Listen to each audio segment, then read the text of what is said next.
What a lovely day! Welcome to Flat Earth Debate, Uncut and After Show. I'm your host, Nathan Oakley, and if you are new to this channel, or you've not done so already, then be sure to subscribe, hit the bell notification icon, and join button if you'd like to become a Nathan Oakley 1980 channel member and keep up to date with the Flat Earth Debate. If you would like to support the channel, there is a super chat that runs alongside each of these shows while they premiere, and there's also a PayPal, Patreon, crypto, and thanks button in the info box below the video. Speaking of Patrons, I'm going to do a quick shout out to all of you who do support me on Patreon. So a massive shout out of thanks and appreciation to Giuseppe Montesano, Trying to Triangle, Mitch Kennedy, Original D-Rose, Rod, The Name's Burley, Todd Wazzle, Jason Hornsby, Christoph Fournier, Flamboyant Telescope, JMels24, Unimento M, Iron26, Endless, Flat Earth Sage, Golden McKinnon, Retro Bill, More Books, Canna Bear, Bogey, Michael Kahn, John Case, Patrick Gunnels, Banter, Mel B Styles, Hairy Blade, Mobile Max 777, Rob W, Reese Pound, Del West Watson, Maria Nealands, Unbelievable Productions, Blue Ridge Ranger, The Real Gabster, Abraham Mohammed, Skeptic 936, Life is Short, Texas Mike, David Wayne Foster, and Dank. So another massive thank you to all of you for supporting me on Patreon. Now I will hand over to whoever is in Discord and Google so you can enjoy their dulcet tones while I set up for today's live show. How's the computer, Nathan? Everything okay?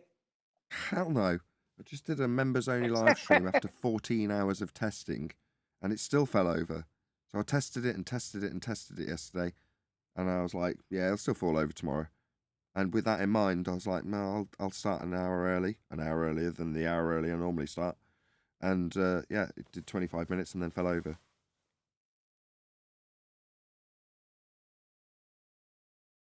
Well, let's hope we get through it today.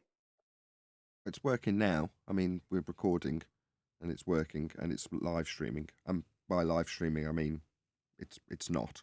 It's going out to YouTube, but just not with an audience. Like I explain every bloody day and have done for the last 8 months, I suppose. It's just a constant battle with this computer. It's a blessing and a curse. So what's the game plan long term? Just continue the way you're continuing, or do you have an alternate plan? No, I don't have an alternate plan.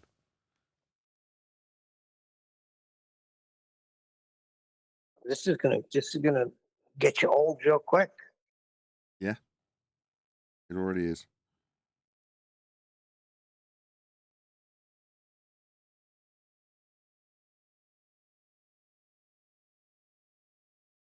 Thank you for that, Neil. That sucks. I wish there was something I could do. Just sick of having 5 hours sleep, only to get up after testing and then find that the exact same thing happens. But today things got worse because my iPad stopped working properly. But there we go. Put a members only video out explaining and apologising that through my own stupid fault and cracking an iPad screen and then super gluing it and going out in a storm with it is probably not the best of ideas if you want the buttons to work properly. So that's another problem because it's going to reduce the output or reduce my output.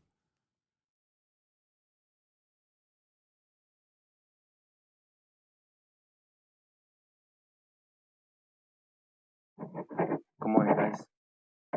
Hope Morning. everybody has a great. Good morning.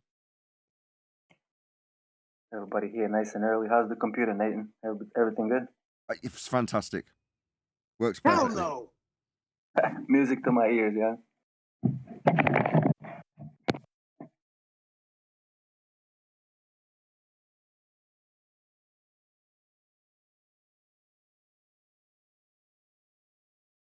No, it's been a non-stop issue for 8 months, which is really unfortunate. But there we go.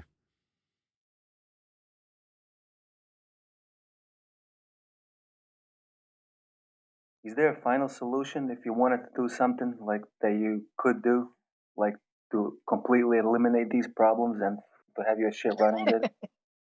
Possibly. I know. Burn the computer and get a new one. Did you ever think about iMacs or something like that? Nah. I You use a don't like Mac. that? I use an iPad, and for editing it is better. So yeah, I do use a Mac. But I think iMac is completely different beast compared to MacBooks. Maybe, but for live streaming, no, it's going to have to be a PC. Okay. I don't know enough to counter that argument, but yeah, I just think Macs are powerhouses for digital media and shit like that. Maybe, but they're about 10 grand. Yep, that's the hurdle everyone has. Well, I don't know about 10, man. Last iMac I got was 10 years ago, and it was just over 2. Fully loaded, 2.5. Yeah, not anymore. Really? Yeah. Shit. 10's tip of the iceberg. You can spend 25k on an iMac Pro. What? Yeah, nuts, isn't it? The wheels. Look up the price of iMac Pro wheels. Little casters that go on the bottom. Just have a look at the price of those. Holy shit, I'm out of the loop, I guess. Just seriously, just Weren't on the they fly. like 700? $699 now, yeah? $699 for a set of casters, correct? Yeah, that was it. I remember that. Woo! Just to make your desktop mobile, which is defeats the purpose.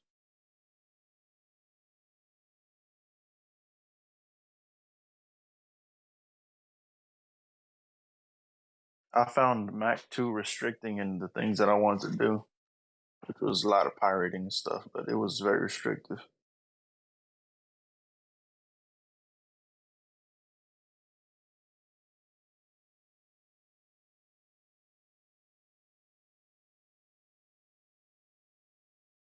I used to have the Mac M1 Mini.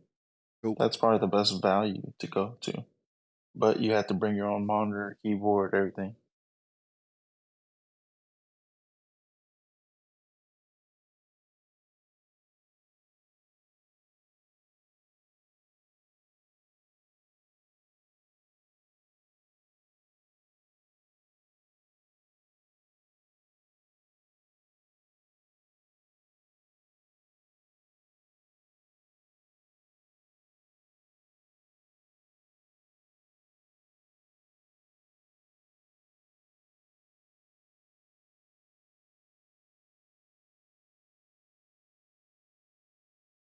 Well, hopefully we can keep the natter going because I am actually recording.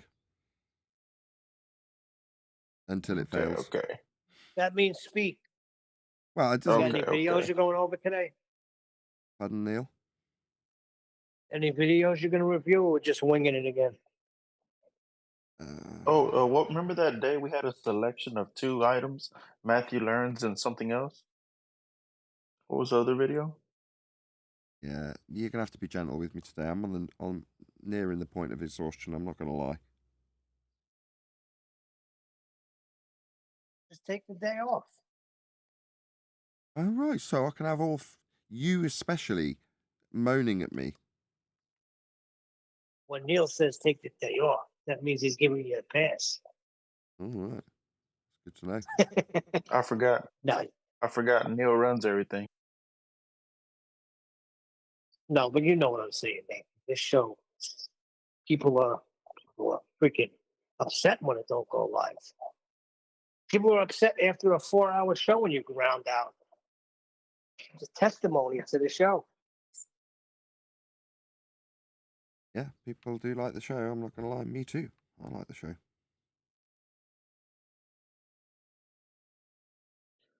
It's alright.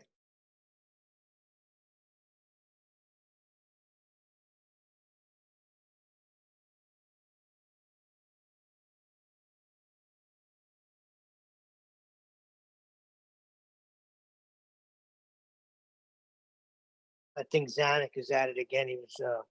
I read what Eli posted, claiming you don't need a horizontal baseline to get an elevation angle. You can do it just through the vertical with the plumb bob. You don't get it, Nathan.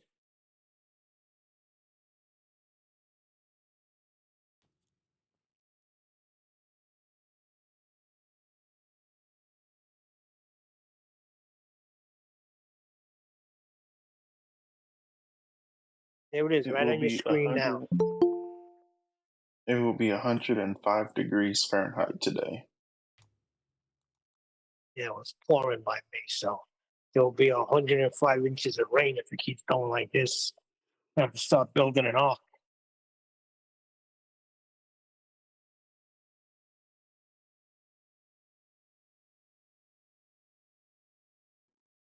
Ah, the good old mud flood theory.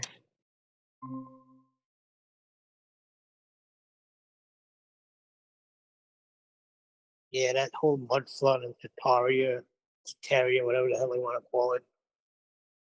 You can't show me any evidence of that. You can't show me any evidence of that Noah guy either. We're not talking scripture here. And they can show you.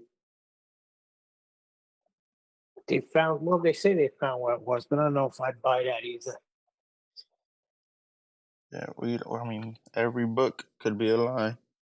Just because it's old doesn't mean it's true. Well, prophecy, I'm not going to get into this with you, but prophecy, buddy, prophecy. Do you believe And in the that's flood? when you're talking about Christianity, we're talking about you're taking things by faith. So I Gene, take do you it by believe in a flood? faith. In a And worldwide What's flood? that? You believe in a worldwide flood? I'm gonna say all the stories, whether true or not, they all tend to talk about some huge amount of water. So you believe the flood, but not the ark that saved 8 people. It seems all culture stories lean that way. Don't know why. Just they all have a big water event. Okay, so Well, don't they say what I'm there's saying, evidence of a flood, like in when you look at the Earth and stuff like that? Yeah, that's a lot of religious stories have that. No, I'm talking about like empirical evidence that there was a flood on the Earth. Like just looking and studying. I don't know. Just I forget what they say. Like how selfish ended up on mountains and how the ground is all layered in a certain way. It's similar to how like Oh yeah, like there could have been water there, the erosion and stuff. something like that. Yeah, I You guess. believe that? I That's don't not believe it. I empirical. guess I yeah, have to that's see. not, I was just going to say that. It's not Considering empirical John's though, you right. know. It's not empirical. Nope. No, Then No. what is it? But, who is wanting empirical evidence of history being true? exactly. No, I wasn't Well, talking about history. I was talking about just looking at the Earth and the ground and so on and so forth. Like it's just seeing like, observation. all right, so that's Theology. observation then. What about So observation, Gene? Does that satisfy you? no, because looks can be deceiving. I can pull a card out of my ass and say that was magic, but we know it's a trick. We All don't right, know how the process is happening. so what's your standard of evidence then for anything? I guess we like to use the word empirical evidence, right? We can recreate. But that involves sight too. You're Hold on not a going to minute. get that with the No, Bible. he can't. No, hold on a damn minute. You can't even empirically prove yesterday existed. Okay, how are you going to test if yesterday existed? Let alone 1,000 years ago, 2,000 years ago. You don't even know. You So know what you're what's the talking about. standard? What's the standard then, John? Put your camo hat on. Primary source Better travel, evidence. Well, better I've already travel. been through this with you. I'm not going to do it again. Primary source evidence. That's the standard is. Yeah, but John, do you agree though with the So the scriptures? person Hold on. recording the video, and we have to Am I prove not the being person heard? recording the video too, right? Oh, They're videos saying they can't be got your fake, phone. Gene? Yeah. Like I'm saying, like if I record the video, if I'm the one recording the video and the video just surfaces, like you guys had to prove that I recorded the video, right? Oh, you faked it, right? Is that the next step? I mean, that's where you're heading. It's all fake. Remember? You said that. Every No, I'm book saying could be like a lie. if Every there's a video deep could be fake video fake. of an event, a deep fake video of an event, and like you Every guys book. say, no, it's not going to stand up in court nowadays. But like, do I need primary source evidence, which is I am the person saying I took the video? No, you just need a TikTok video to get you on board. It's not empirical.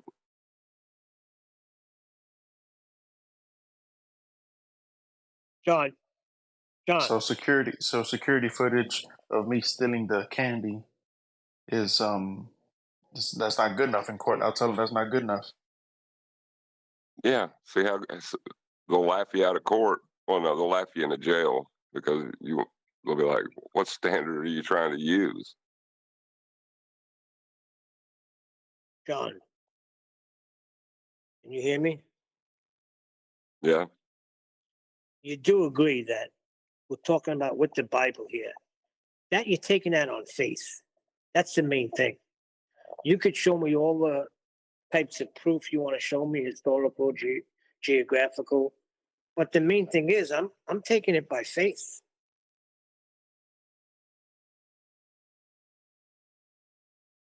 What I was trying to Yeah, do, I was trying to that's how a locate. lot of scammers are born. What I was trying to do, Neil, I was trying to locate where he is and what he considers as satisfiable evidence or whatever. So I was just basically trying to I meet know him what where he you're trying is. to do. So is recreating something happening or recreating a result, is that empirical evidence or what? That's part of it.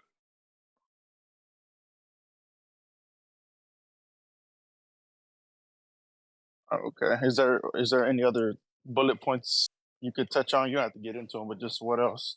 Being able to recreate it, and what else is there? What are the little bullet points of empirical evidence? It needs to be falsifiable.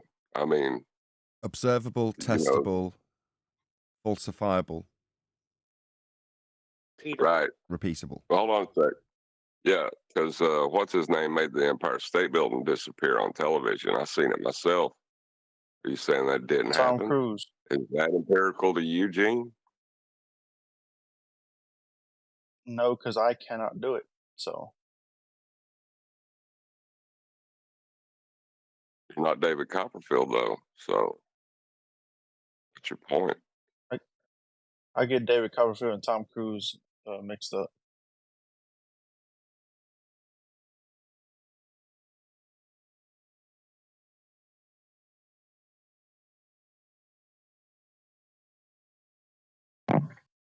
Did you guys see the new video, Martin Lietke, about the Great Chinese Wall? How it's he claims it's a Romans built it. Man, that guy speaks a different type of English. I can't understand what he's saying. Really? It's real tough to understand his words. It is a little bit, but I can understand him. Yeah. Thought it was a really interesting video. Yeah. If you like that. He's the long-haired guy, the Tartaria guy. Yep. He's the guy that talks a lot of shite. Yeah, I don't buy a lot of this shit, but I watch it sometimes. It's interesting, especially the last one about the Great Chinese Wall. Wasn't it like a Tartarian wall or something? If you like it, check it out. Well, I'm talking about Great Chinese Wall. He claims that was built by Romans. Why does he claim this? Interesting, just to say the least, you know. What are you guys' opinion on different civilizations? Just like on the same spot, but different people, I guess. Didn't we just go through this? This is a standard. It's the same standard. So it's a historical standard. So if for the sake of argument, you say the Great Wall of China was built by the Romans. Okay. So where's the evidence for it? What's the evidence? Then we'll see if it's primary source or not.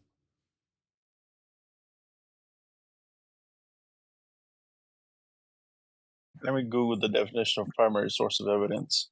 Let's sort this out. He goes over the evidence about the stones that the walls were built with. He said this Romans were the stone builders, the Chinese weren't. And the Chinese bricks are over the stone walls that the Romans built. So I guess that's his evidence. It's interesting. That's all I can say. Hold on. That's a claim. Maybe they bought them from the Romans. Hold on, Neil.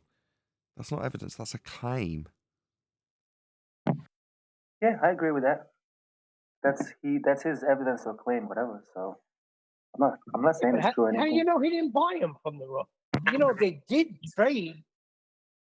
I don't think I don't think it's. I don't think we can prove anything. Cause me and my brother get into an argument of, can you prove I ate the donut yesterday? I have a receipt, but you didn't see me eat the donut. Well, that's just stupid. That's what I was getting. I was getting like the way you were describing what I was trying to get out of you is that you can't prove anything. Like by your So standard. yeah, you can't prove anything like that. No, you didn't. You don't not have proof that I ate the donut. Hold So on, then, that's fine. so You can take that. I was gonna say, isn't that solipsism then, or whatever that word is? Go on, Go John. ahead, John. Yeah, yeah, that's fine. You can take that position that you don't believe anything. You can take that, but then you can't make up another story later or accept anything else. You've thrown it all away. So at any point, do we need a level of belief or trust?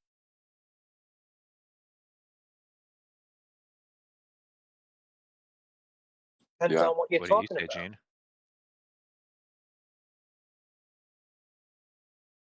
What do you say, Gene? And Is like that a at yes or any no? in any point of the discussion, will someone had to concede to trust or belief? What do you say about it? Do you say yes or no? I don't know. That's why I'm asking the question. I would say yes if you're Same talking here. about history. So that makes you faulty. That makes it that's opening the door for bullshit to come in. Oh, there's always that possibility. I guess so, yeah. There you go, John. There you go. Now you're on my page. Let me put my camo hat on. No, I'm not. No. Because you're I walking down just a made you path concede, John. you're walking down a path to delusion is what you're walking down a path to. Because then nothing you hear, you can't accept anything at that point. Some things you just have to look at and say, that's what happened. It had to be. Okay, I understand. I think you're making a good point there. But then when someone starts talking about being about a Mexican in the sky, that gets kind of squirrely. Well, yeah, because a Mexican in the sky, well, that's crazy. You know, Yeah, some a guy named white dude in the Jesus, sky, Jesus. that's He's talking about no, Jesus. no, a white dude in the sky is crazy. A black dude in the sky is crazy. We build these understandings of race and then try to apply them to God. That's like But saying but that's it's what we do, kind of right? That's what we reversing. do. That is what people do, but that doesn't I take mean, away from the I fact still that chuckle at the Black Santa. I still chuckle at the Black Santa, but you know.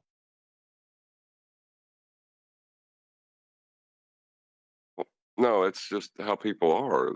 They want to associate with their heroes and their idols, but it's not a bad thing per se.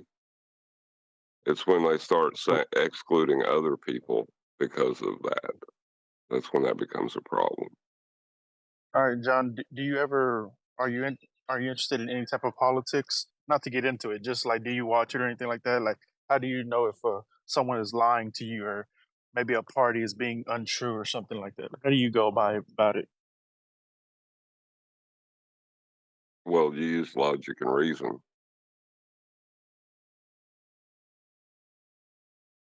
But at the end of the day, we don't know what a political candidate has done or has not done. If they've been involved in shady dealings, we don't know that. No, you don't. No, I mean, that in your wallet, you have these bills called money. Do you know why it's said on there that the full faith of the government They're backs promissory it? notes. Well, yeah, but even if it was gold backing it, it would still say that. It would still say the full faith of our entire economic system is built on faith. We only stop at the red light because we agreed to stop at the red light. Yeah, and is that a bad thing? People don't die because we stop at the red light. Yeah, but we do have a lot of proof that, for example, Hunter Biden has done a lot of shady shit, like actual proof. We don't got to get into it. We don't got to get into it, but we understand. That's what we're just trying to. That's a proof. There we go again. How do we prove it? There's emails, videos, and all types of shit. How do I know them emails came from my thing? How do I know Hillary Clinton sent me those emails? Well, you're talking about a different standard of evidence on that as well. Like you have Okay, so legal standards of evidence. Everything has to be looked at through a standard. And then after you look at it through that standard, you can sit back and say, well, would they have faked this and why? And think that Well, to you just jumped yourself. into motive. And then what would You just jumped into motive there. what would they have had to done to fake it? Like when you talk about something like the Bible, the level of absurdity you would have to take the argument to say that it was faked, it gets silly. You just have to accept that those people believe they seen what they wrote. They believed it.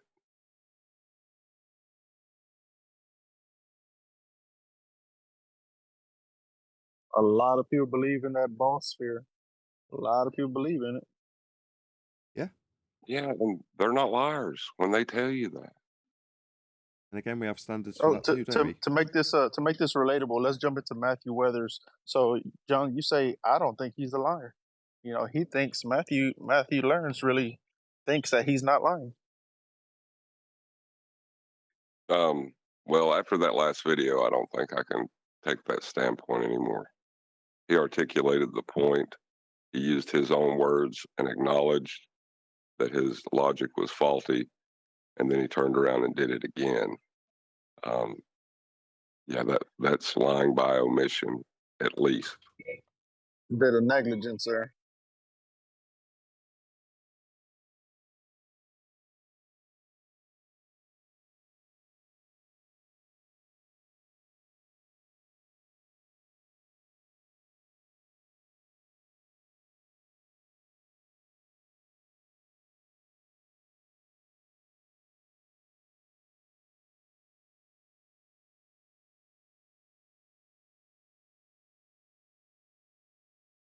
You hear that Ted Kaczynski died? What now? Unabomber? Ted, what's his name? Ted Kaczynski? Yeah.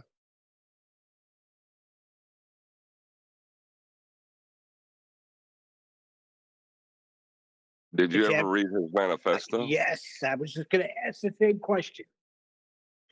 He was way ahead of it. I don't think he was a madman. I just don't think he knew how to communicate properly. You see it come to pass, right? You see it happening now. The Industrial Revolution is destroying a lot of shit.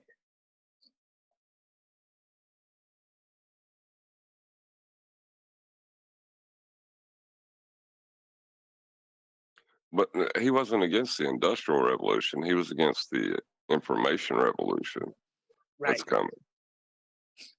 I understand. He wasn't anti-industrial. But that was the start of it. Yeah, there's always going to be people that are scared of change and can see change coming. That doesn't mean they know what it's changing into, you know.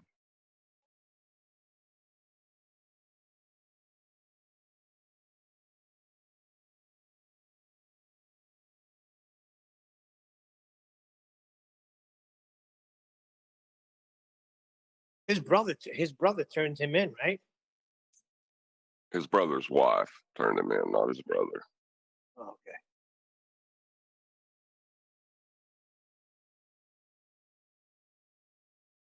Yeah, because my son was mentioning him the other day in a car. And my brother, which is his uncle, was like, you can't be talking about this guy like he's a hero. A little Levin, Levin's the whole lump. And my son was like, John, did you ever read his manifesto? I'm not Yo, saying didn't I'm going to go wasn't out he and involved kill in some type people. of CIA mind control? Yes. That's what my son was trying to get at. He studied. I liked his answer. He said they stood there quiet. I got a good TikTok on it. Someone broke it said, down. Uncle, They think it's BS.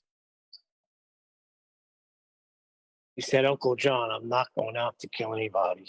I think I know the It's difference. amazing what you can. Amazing what you can see in 60 seconds.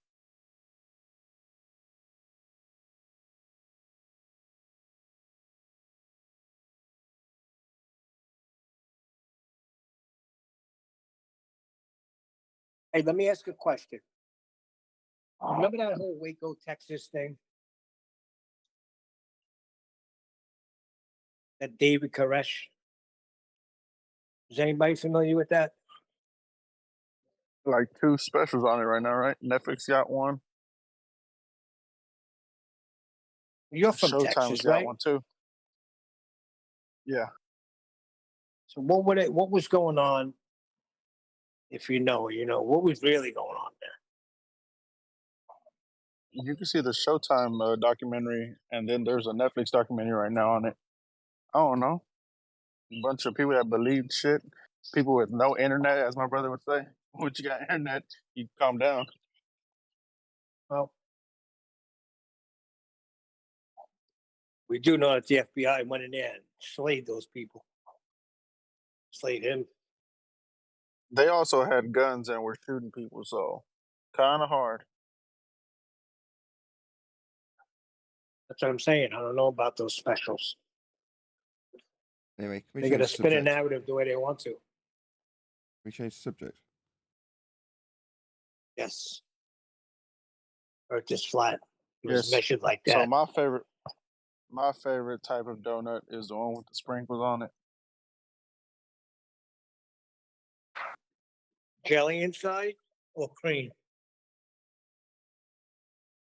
Oh, have y'all seen that new UFO video? Supposedly the one with the Mexicans that don't speak Spanish, or I don't know what the hell I'm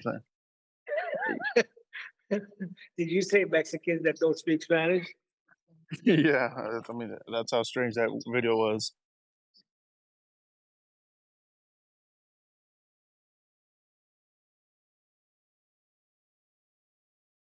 They're like, "Oh, he's behind the tractor. He's behind the tractor. There's a 10-foot alien back there." Like, really, man? He's 10 foot. You think I'd see him, right?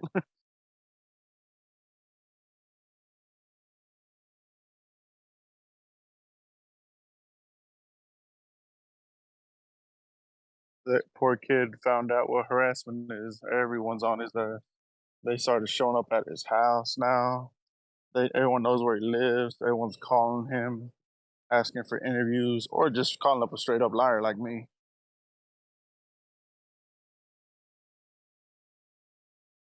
Let me just tell you something, guys. This guy had 3 grown men with pistols in hand refuse to go inside a lot where there's skinny, bony ass aliens in there.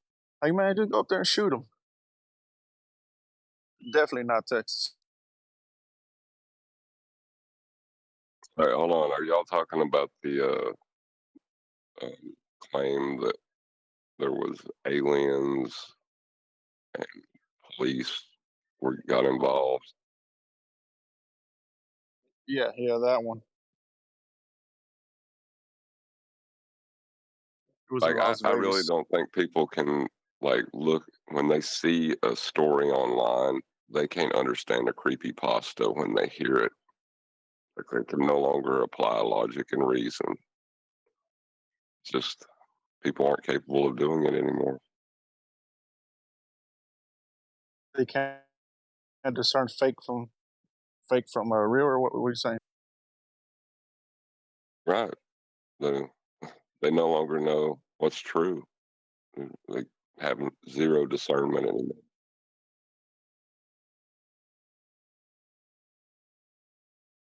But even then, still, if they would have got that alien, handcuffed them, and beat him up and questioned him, what we would say? Oh, that's fake CGI. That's some good CGI. That's the next Men in Black movie. I mean, nothing was gonna make us happy, right? Why would I say that though? Because that seems to be what we do with everything.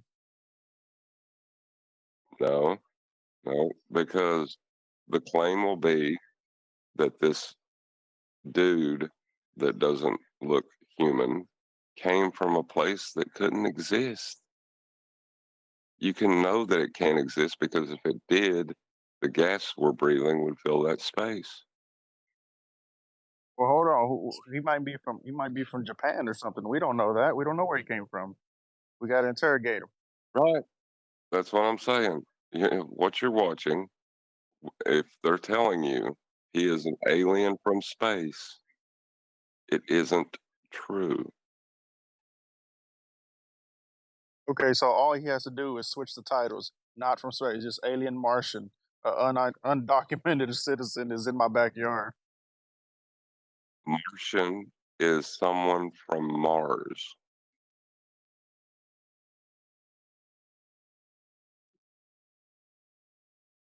So what It's like when you do we say a call him? An UFO unidentified? is aliens. When you say UFOs are aliens, right? Mhm. Well, it's unidentified flying object. It's not been identified. The moment you identify it as an alien, you are wrong. Hold on. Hold on, John. I think you're jumping out of this. So my uncle is undocumented. That mean he doesn't exist? I mean, I see him right here. No, you're missing the point.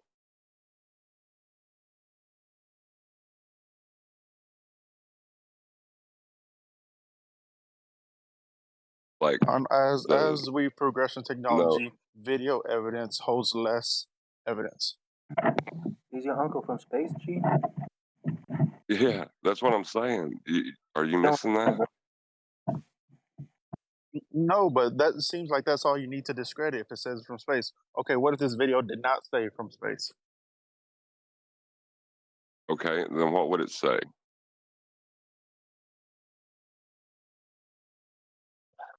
Uh, alien being meaning not from here, right? Not native. Yeah, they could make that video with your uncle.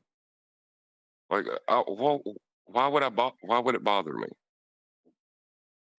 That's what you're saying. You're being a little label whore off of it. That's like you want labels on it. No, I'm not being a label whore. I'm just saying that label means nothing. Um, there's not beings from the stars, and the minute you put a label on it, Okay, you've made a okay. claim about So it. so let's say the Las Vegas kid did not put the label of alien beings. He just said there's something in my backyard. Yeah. Okay, and But you're right. He claims these are alien beings walking around and they're 10 foot tall, and we Yep. do not have them on video. The comparison is no better or worse than a Bigfoot sighting, though, is it?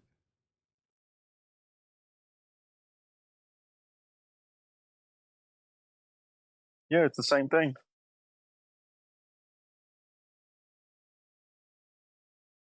But in John's mind, it might make more sense if I take the Bigfoot title off.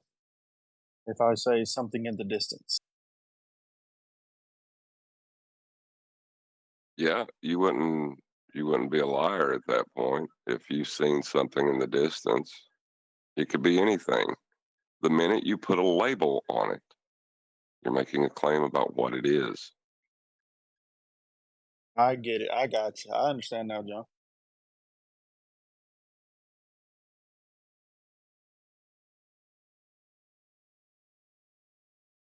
But you would agree, as we advance in technology, that video will be less credible.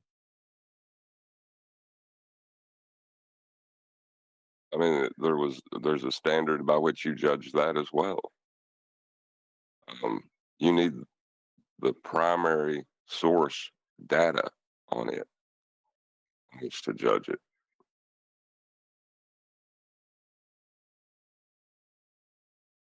So if I'm stealing a bicycle out of a store. They have set mounted cameras that are there for just for recording purposes.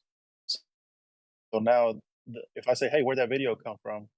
Their backup is pretty much, well, we have a dedicated camera mounted on the ceiling, right? And that's where the evidence comes from, right? That's their primary source. But forget that Yes, guy who but recorded me just running out the store with the bicycle. His evidence, let's say he left, he just posted it on the internet. Let's say that camera at Home Depot didn't catch me stealing the item, but that guy's video on Twitter, who is an unknown guy, his video on Twitter shows me clearly doing that. So let's say the what? Twitter Hold on. video is in color and it catches me better than the security camera that failed to capture me. So that video will not stand up in court now. The primary source data, not the primary source individual who filmed it. The data. If the data is the primary source, if it's not been altered, then yeah, that's admissible in court. How do we know it hasn't been altered? Because you have to alter the information to change it. Yeah, no, like this guy just recorded me stealing the bike, but the security camera did not. However, this guy doesn't want to be involved, so he just submitted the information through anonymous source, and that's what they show up to court with. Clearly Right. Yeah. sees me doing that, but it's not from the security, not from the store, so it doesn't count. Right. At that point, you would have to hire an expert to go through that tape and find the points at which the information has been changed. Because anybody that's edited a video can tell you nothing is perfect. When you change something, there is always something wrong. No, And no, no, when I'm not an saying that. I'm not expert saying in that. that field, when an expert in that field takes it down and looks at it, whether it's a tape Yeah, but on John, a video camera, the old video cameras, if it's running through the tape or it's looking at the digital imprints that control the function of how that is perceived on your computer, there will be problems with it. yeah, I'm not talking about an altered video. I'm talking about a anonymous sourced video. Yeah, that's not a problem. They can use that. But they don't know who recorded it, as you guys were saying. We need a primary source. We don't know who recorded it. That's unnecessary with the video. It's a different standard than reading the book.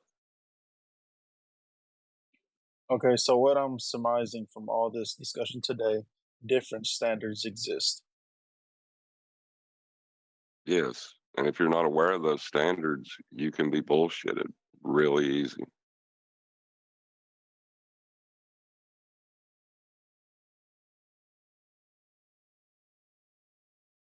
I get it. I get it. Like, I wouldn't expect somebody from the 80s to have CGI of Bigfoot, right? I'd be like, no, that couldn't be CGI. It has You to just be said done some expect. other way. You've already fornicated yourself there, John. You said expect.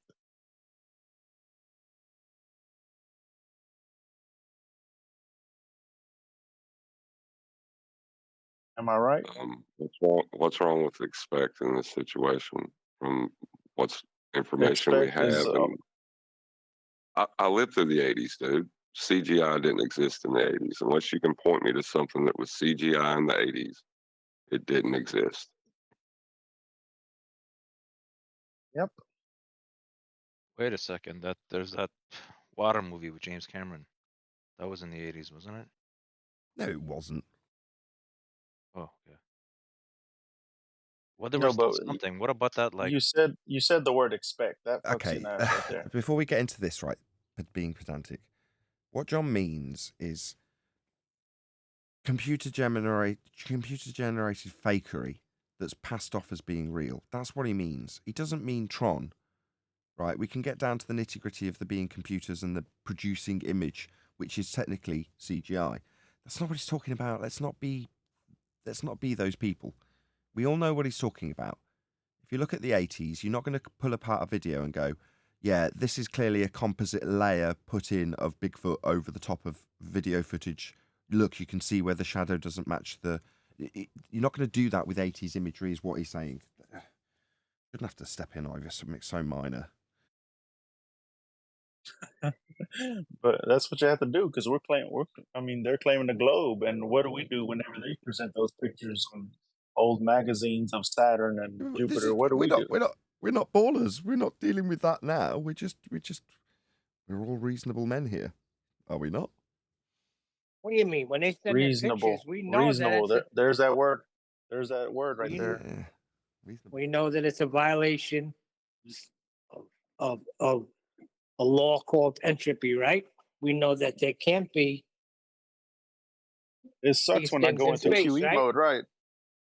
Right, Nathan. It sucks when when I they go into show up- QE mode. I know what you're talking about. But when they show you Like a picture being, of Saturn, it Hold on, doesn't John, mean the just one sec. picture of Saturn is fake. I Hold on, don't get the connection. You can take a picture through a telescope. That doesn't mean that the picture's fake. Right, but what Like, they're what are you claiming it talking is about? fake. I'm saying what they're claiming it is, we know it. We know it's just lights in the sky, correct? Yeah, but that doesn't mean we know what it is. Right. They're the ones that's what I'm that got saying. a positive claim. Yeah, Correct. And I'm saying all I see is a light in the sky. You may call it the planet Saturn, but they didn't get there, tangibly get there.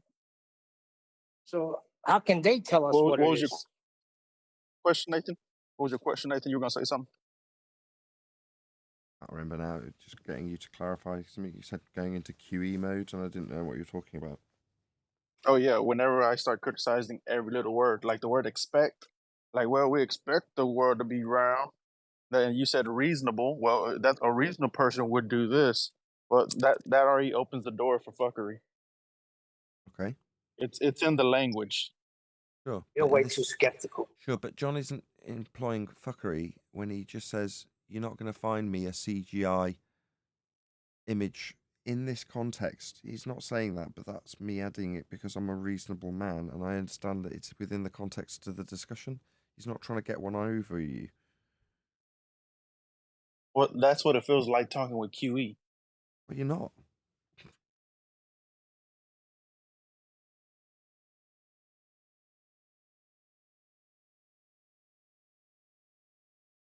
I think it really comes down to, Gene, can you define what truth is? I don't know. That's scary. You really got to think about it because if you don't know what truth is, how can you know anything for certain? Yep. And these days they got this thing called my truth. Yeah, that's even scarier. But I never heard if you that. can't hold on. Yeah, they call it subjective truth.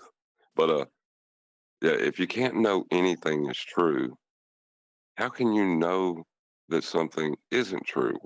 What is your standard by which you will judge truth? That's the question we all have, don't we? And that's the point at which you become what is it, solipsistic. No, let me say something here now. You know, you claim you come with this truth. We don't know what is truth. But the other day you came in with some sort of TikTok video refuting the geography of the Bible. Come on. Just another video. Just like you guys are to me, you guys are content on YouTube. Just another video. This is just another video. So we can't know what's true, is your point, right, Gene? A lot of things we can't prove. I mean, I know this water bottle in my hand is real, but I can't prove that you ate a sandwich yesterday, John. Well, Can Wait a you second. I thought you prove said you can't to trust your sites. hold on? Can you prove to me that you have a water bottle in your hand? I could show you video, but that video could be doctored. Right. So you have no way to prove that. Can you prove that you exist, Gene? No, you're talking to an AI. No, I can't. I can't prove it. You're unfamiliar with Descartes.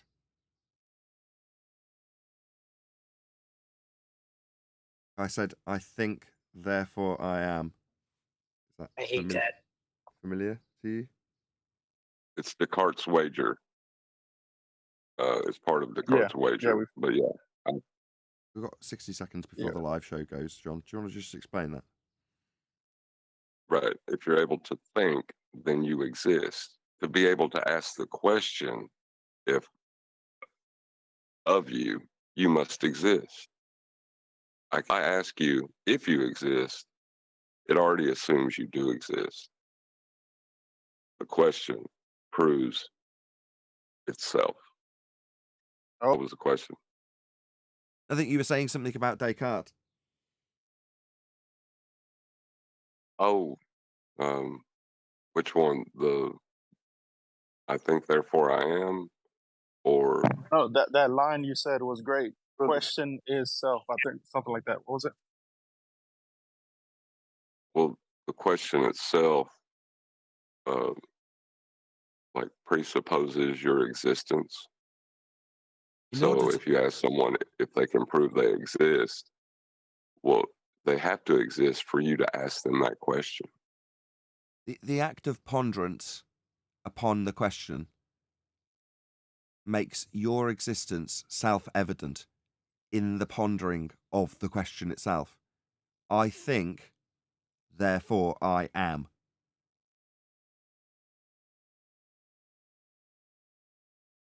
Okay, well, I'm glad we got that out of the way. If you're a member, you'll make much more sense of that because you'll be watching it after the fact on the members-only live stream. Whatever you call it. It's not members-only live stream. I'm very frazzled. I was up 14 hours of computer faffing, let's say. So now, if I start stuttering, it's because I'm not drunk, but tired. Just so we're all clear. Any evidence you can acquire an elevation angle measurement from a curved baseline?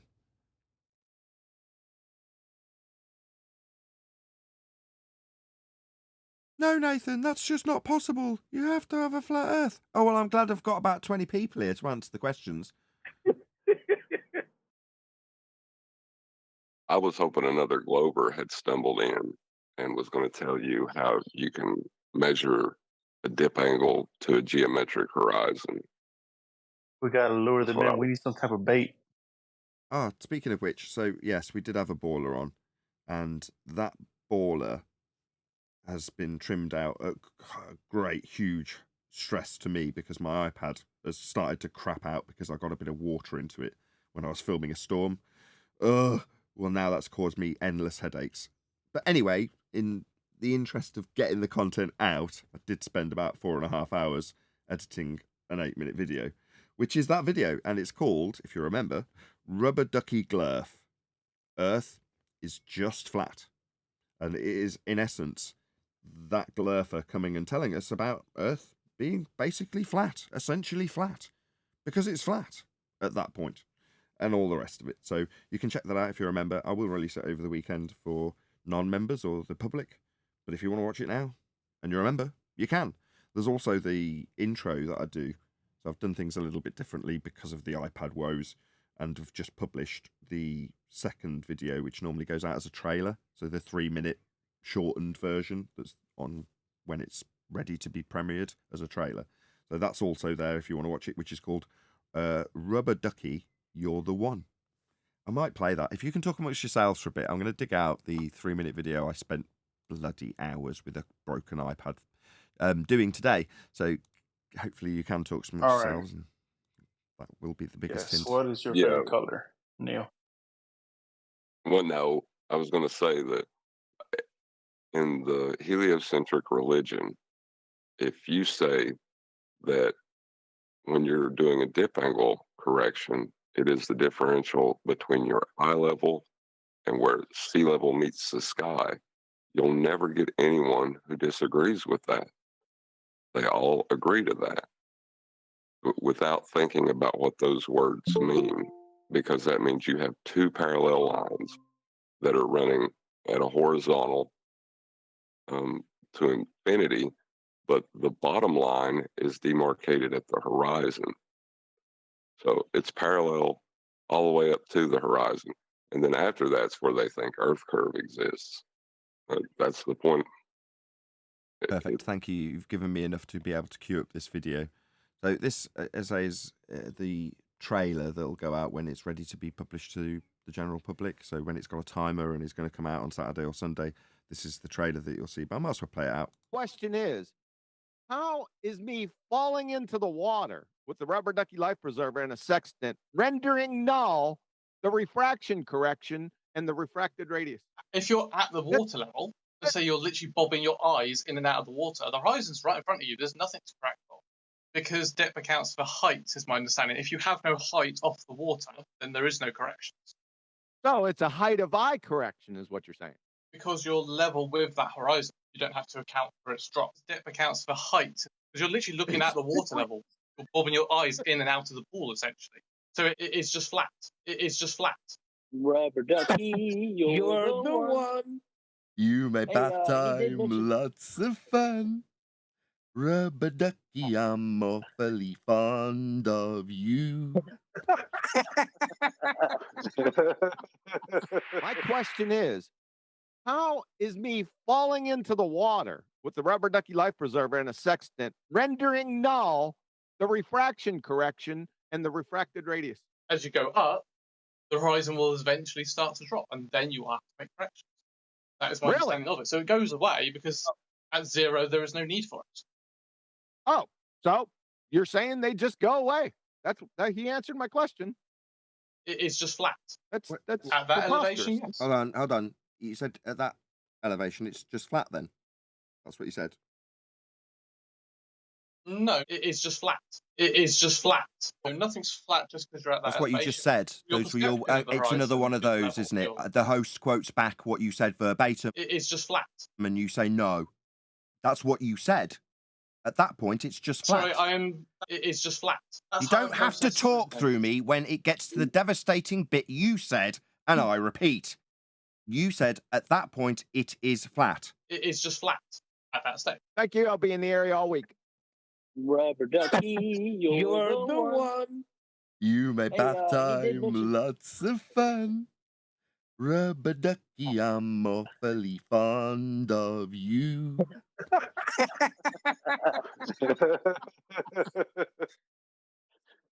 Also, Still on Nathan, together, the thing he wasn't getting was with the rubber ducky preserver lifeboat was, yeah, his eyes on.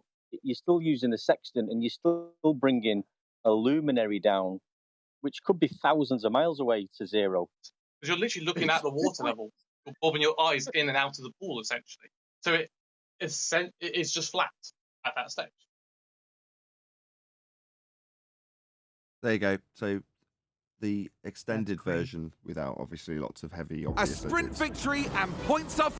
is available to members, so you can check that out if you choose to do so. Do we want some housekeeping, some more housekeeping, or should we get straight into the video that we start? We sort of halfway through this video, so I'm quite keen to get back onto it. So this is NASA Chief just leaked Webb Telescope shocking discovery in space, catchy title, from the Voyager channel. Any objections to it? Sounds like breaking news. Indeed, he do. It's only from 4 days ago. Let's get right into the video. Is this the video from yesterday? Yes. Right.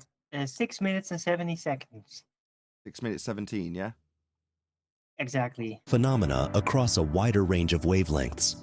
Webb Space Telescope is destined to be the world's next great observatory, and it really does belong to the world. These feats were impossible in the past. The shining glory of the James Webb Telescope is the... What feats? What's it supposed to be doing? It's out in a second law of thermodynamics violation, right? Who just joined, by the way? Hello, whoever it was that just joined. It's a Chocolate. Yep. Good morning. Good morning. Hey, Chocolate. So we're back into doing this again. It's part 2 of the Voyager video that we were doing yesterday, just so you're up to speed, Chocolate. For the people watching, as before, here's a link to the Voyager channel. Let them know at Nathan Oakley 1980 sent me. And in this instance, because this is Arwin that's actually instigated this, at ARWIJN. If you just click on the link that's going by in the live stream and just literally drop them a quick message at Nathan Oakley 1980 or at ARWIJN sent me. And hopefully, if they were to ever respond to either Arwin or myself who have commented on this video in this day and yesterday's live stream for that matter, they'll hopefully do the same. You know, the whole point of doing this is that we'd get some reciprocation. In other words, they'd put my link on their video if they were to come back to us and say, oh, no, very unreasonable with our 4-day-old report about this leaked information. Yeah, please let them know. Near-infrared camera. This tool is designed to operate in the infrared spectrum. This tool was designed to detect wavelengths of light that are invisible to the human eye. It captures high-resolution images of distant celestial bodies with sharp clarity. Stars, galaxies, and nebulae are a few of the numerous bodies the James Webb Telescope captures. Okay, nothing wrong with that. If it's claimed to be capturing just pictures of the lights in the sky, I mean, this one here might be from James Webb. It looks exactly the same as the Hubble images that they coloured in. But there we go. They're just reusing the same old tricks, it seems. Oh, well, we can't see in infrared, so here's us colouring it in. Okay. Whatever. But in any event, right, no problem. I've not nobody here on the panel, unless somebody butts in at this point, has got an issue with people taking images of the night sky. The problem is when you claim that the images come from a second law of thermodynamics violation telescope in a sky vacuum in an orbit that's a derivative value from the church to give you predictions about when Easter will come, and doesn't actually put the Earth as a sphere moving around the sun with this telescope falling around a sphere Earth in a sky vacuum that violates the second law of thermodynamics.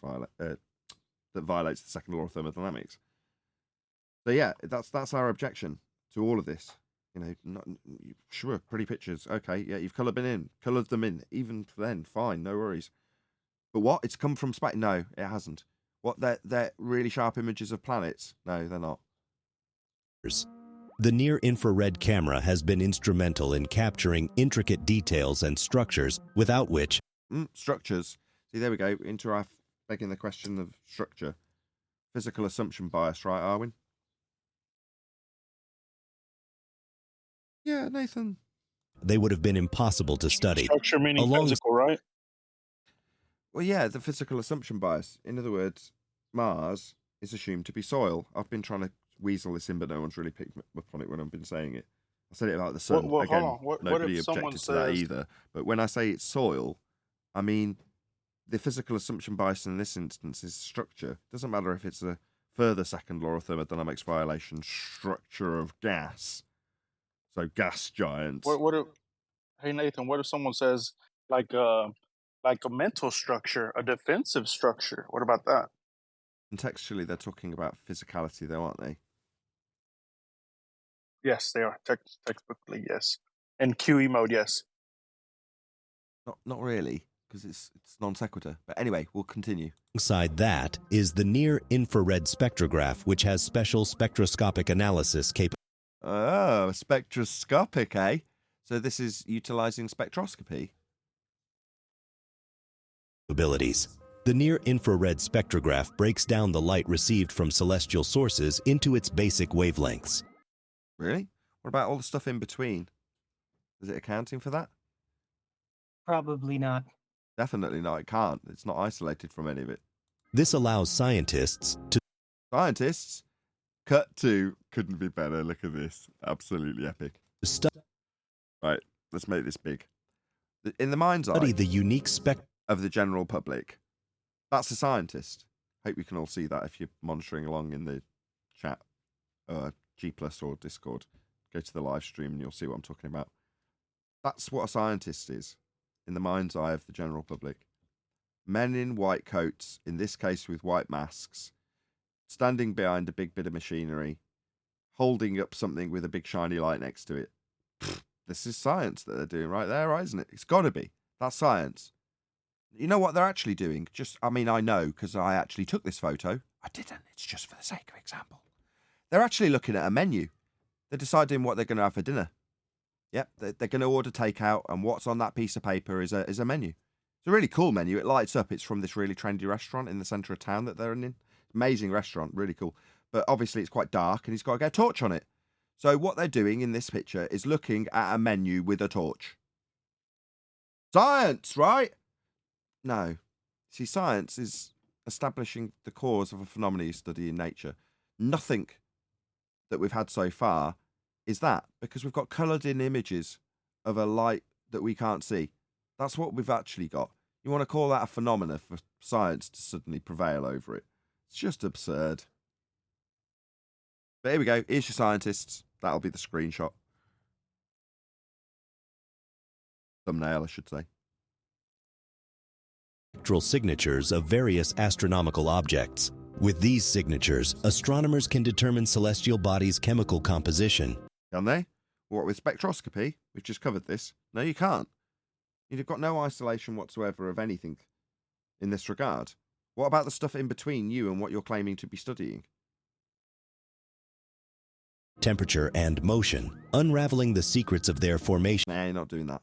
You're not unraveling any secrets. And evolution processes. Oh, straight away into why he said that, because he's got evolution. What's that? The near-infrared spectrograph provides an in-depth...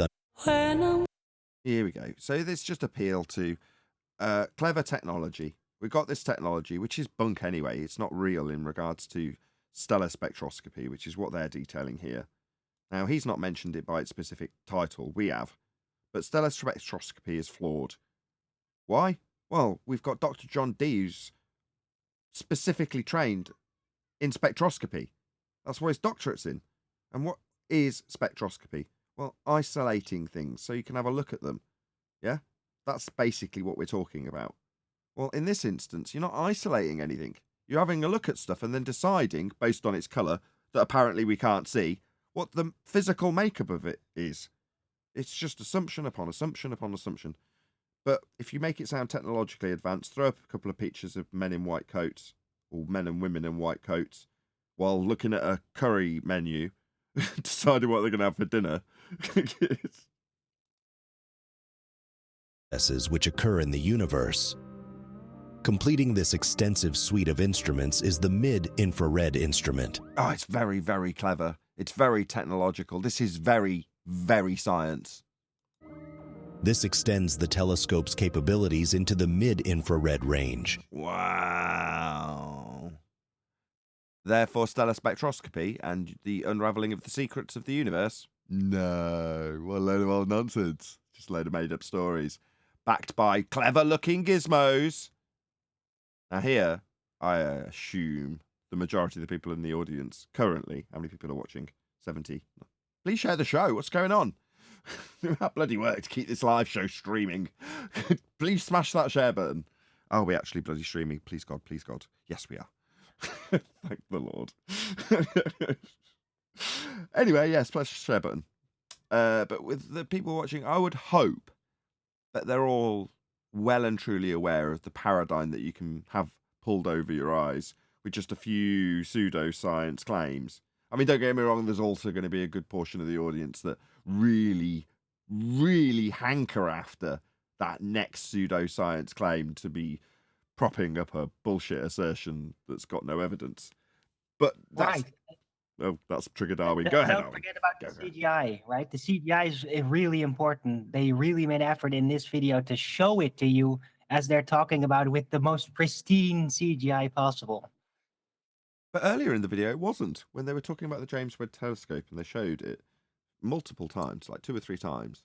And then they cut to the showing of it being built on the ground in some hangar somewhere or wherever it's being built. Well, the comparison was so stark with the really white light and the white floors and the white walls and the shiny piece of electronics that's being built that's vast, by comparison to most electronics. And then you compare that to them showing it in the sky vacuum, and it's just crap. It's not even good CGI. Now, don't get me wrong, when it comes to the rest of the cutting and the editing, there's some nice transitions and there's some nice framing of the images and such, but it's the CGI itself for the James Webb Telescope, I thought was very lacking. Maybe No, I'm not seeing but you're something right you did. about that part. I mean, the telescope, the outside view of it in space, but they're just trying to keep the quality consistent because they've never actually shown a photograph of a satellite in space, and they've always resorted to, at first, drawing it, hand-drawn examples, right? And then with computer animation, eventually CGI. So it's like they always show the CGI. They've never shown it in a photograph, right? They only show you the photographs taken from space with them, but they never show the satellite in space with an actual photograph, even if it were possible, which it isn't. Yeah, it would involve a trip into a second law of thermodynamics violation sky vacuum. And currently, while they can and often don't disclaim that it is a CGI rendering, I mean, in this video, it's not official NASA rhetoric, it's just some YouTuber, even if they're quite big. But they don't have to disclaim next to every CGI composited image that it's that. So you just have the continuity kept, is what you're saying. So it matches the crapo vision from NASA over the years. And it's like, well, now what is easily done by a YouTuber just kind of matches the 1990s representation after they stopped being hand-drawn. Right. Well, the point of showing it is not to make you think it's real. It's to make it consistent with what you're used to seeing when they show you things, right? So that you know, like, oh yeah, this is the same picture they show me that's of the same quality. So it's those guys that we can trust do that. That's kind of the effect they're going for. It's the 2023 version of the aluminum foil washing machine. I think it's the continuity. Come on, guys. The aspect that Arwen's trying to highlight here is the continuity. It all matches up. So it was crap then, it's crap now. It's just your average YouTuber can attain that crap standard. But ultimately, it achieves the same thing as it did in Crapo Vision from NASA back in the 90s. It's familiar. Oh, right, this is that standard that I know. When I see something from space, this is kind of what it looks like. So it doesn't matter if it's CGI or otherwise. That's what it's representing, and I understand that. Let's move on. I don't need to assess this any further because I've seen it so many times. It's familiar. It keeps continuity. Right. You know it's real because it looks so fake. Yeah, That's what there you go. stands for. Perfect timing. Just give Alvin props. That was the best quote ever in the most perfect of timing and spots in the show. Exactly. Right. So what's Elon Musk doing? Well, he's not going to make it look too real because obviously he'll undermine NASA. But he can't make it look too fake either. It's, got to be shiny to a certain degree because it's SpaceX. So he's got to find the balance. When do you know you found the balance, Elon? Well, you know it's real because it looks so fake. Or whatever he said.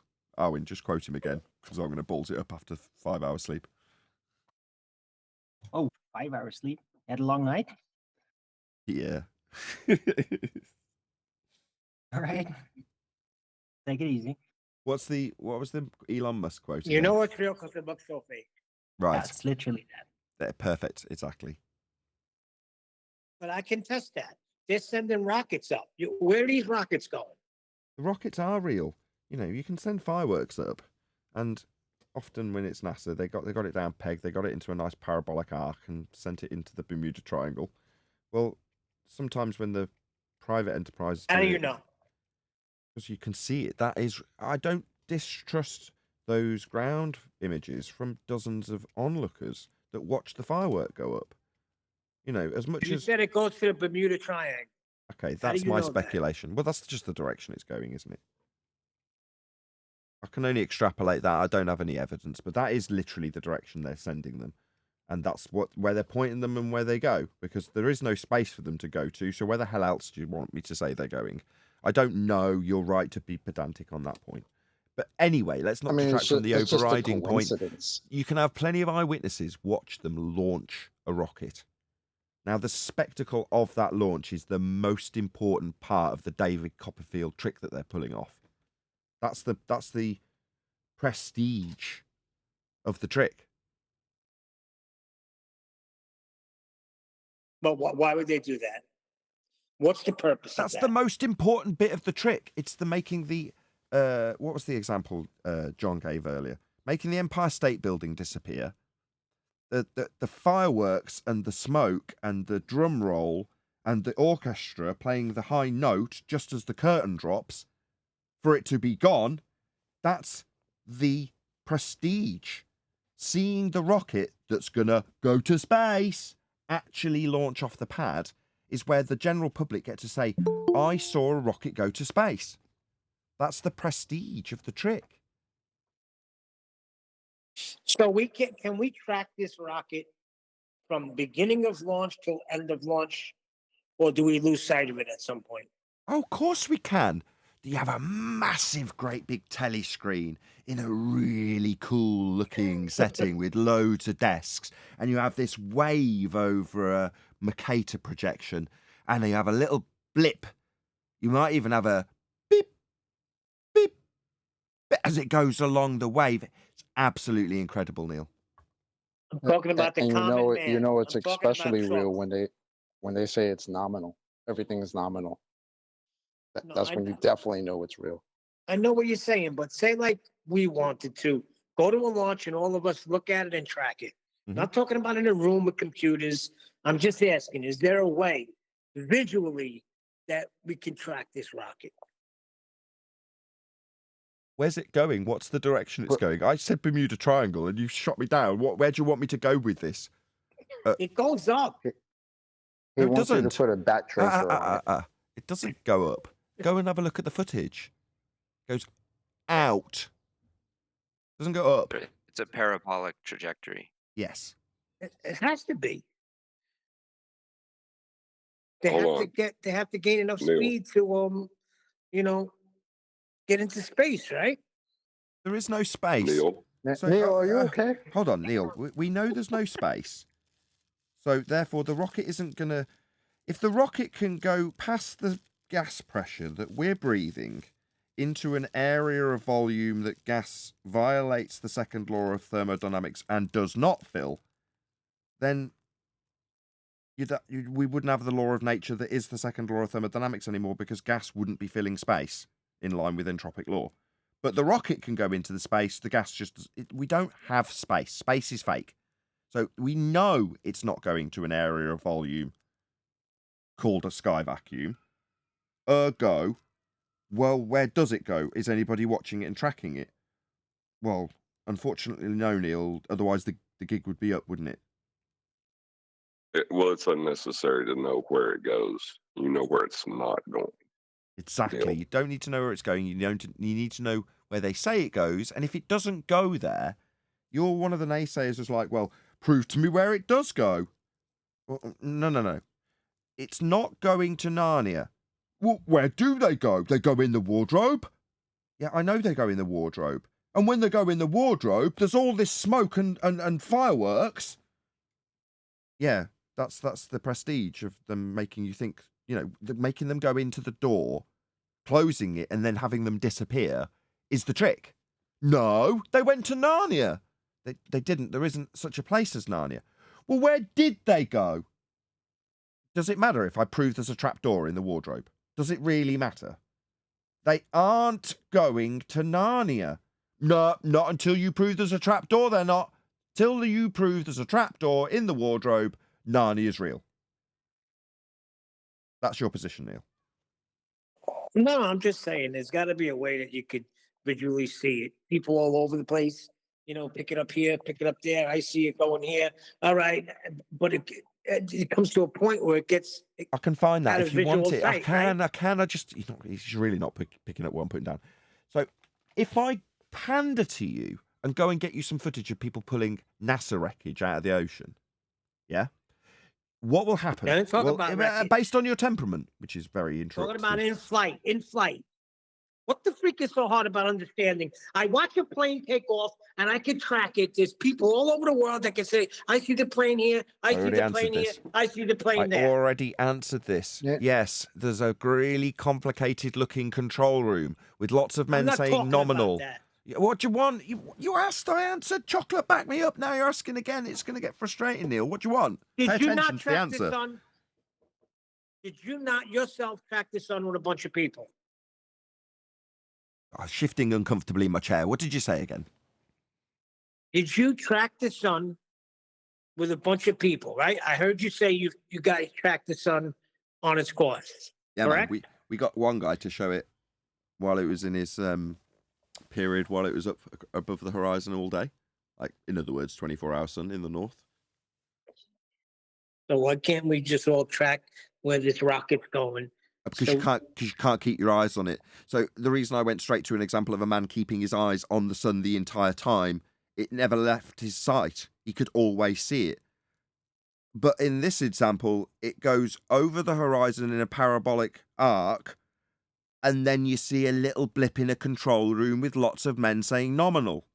Now, unfortunately, to my total detriment and stupidity, I said it went into the Bermuda Triangle. I'm an idiot. God, do I regret saying that. If I'd have had a bit more sleep, I probably wouldn't have. But it's become the main focus. Who cares? It is not going to a sky vacuum. The prestige of watching the rocket launch off the ground is what dupes the masses. It's the prestige, 5th time. Fine.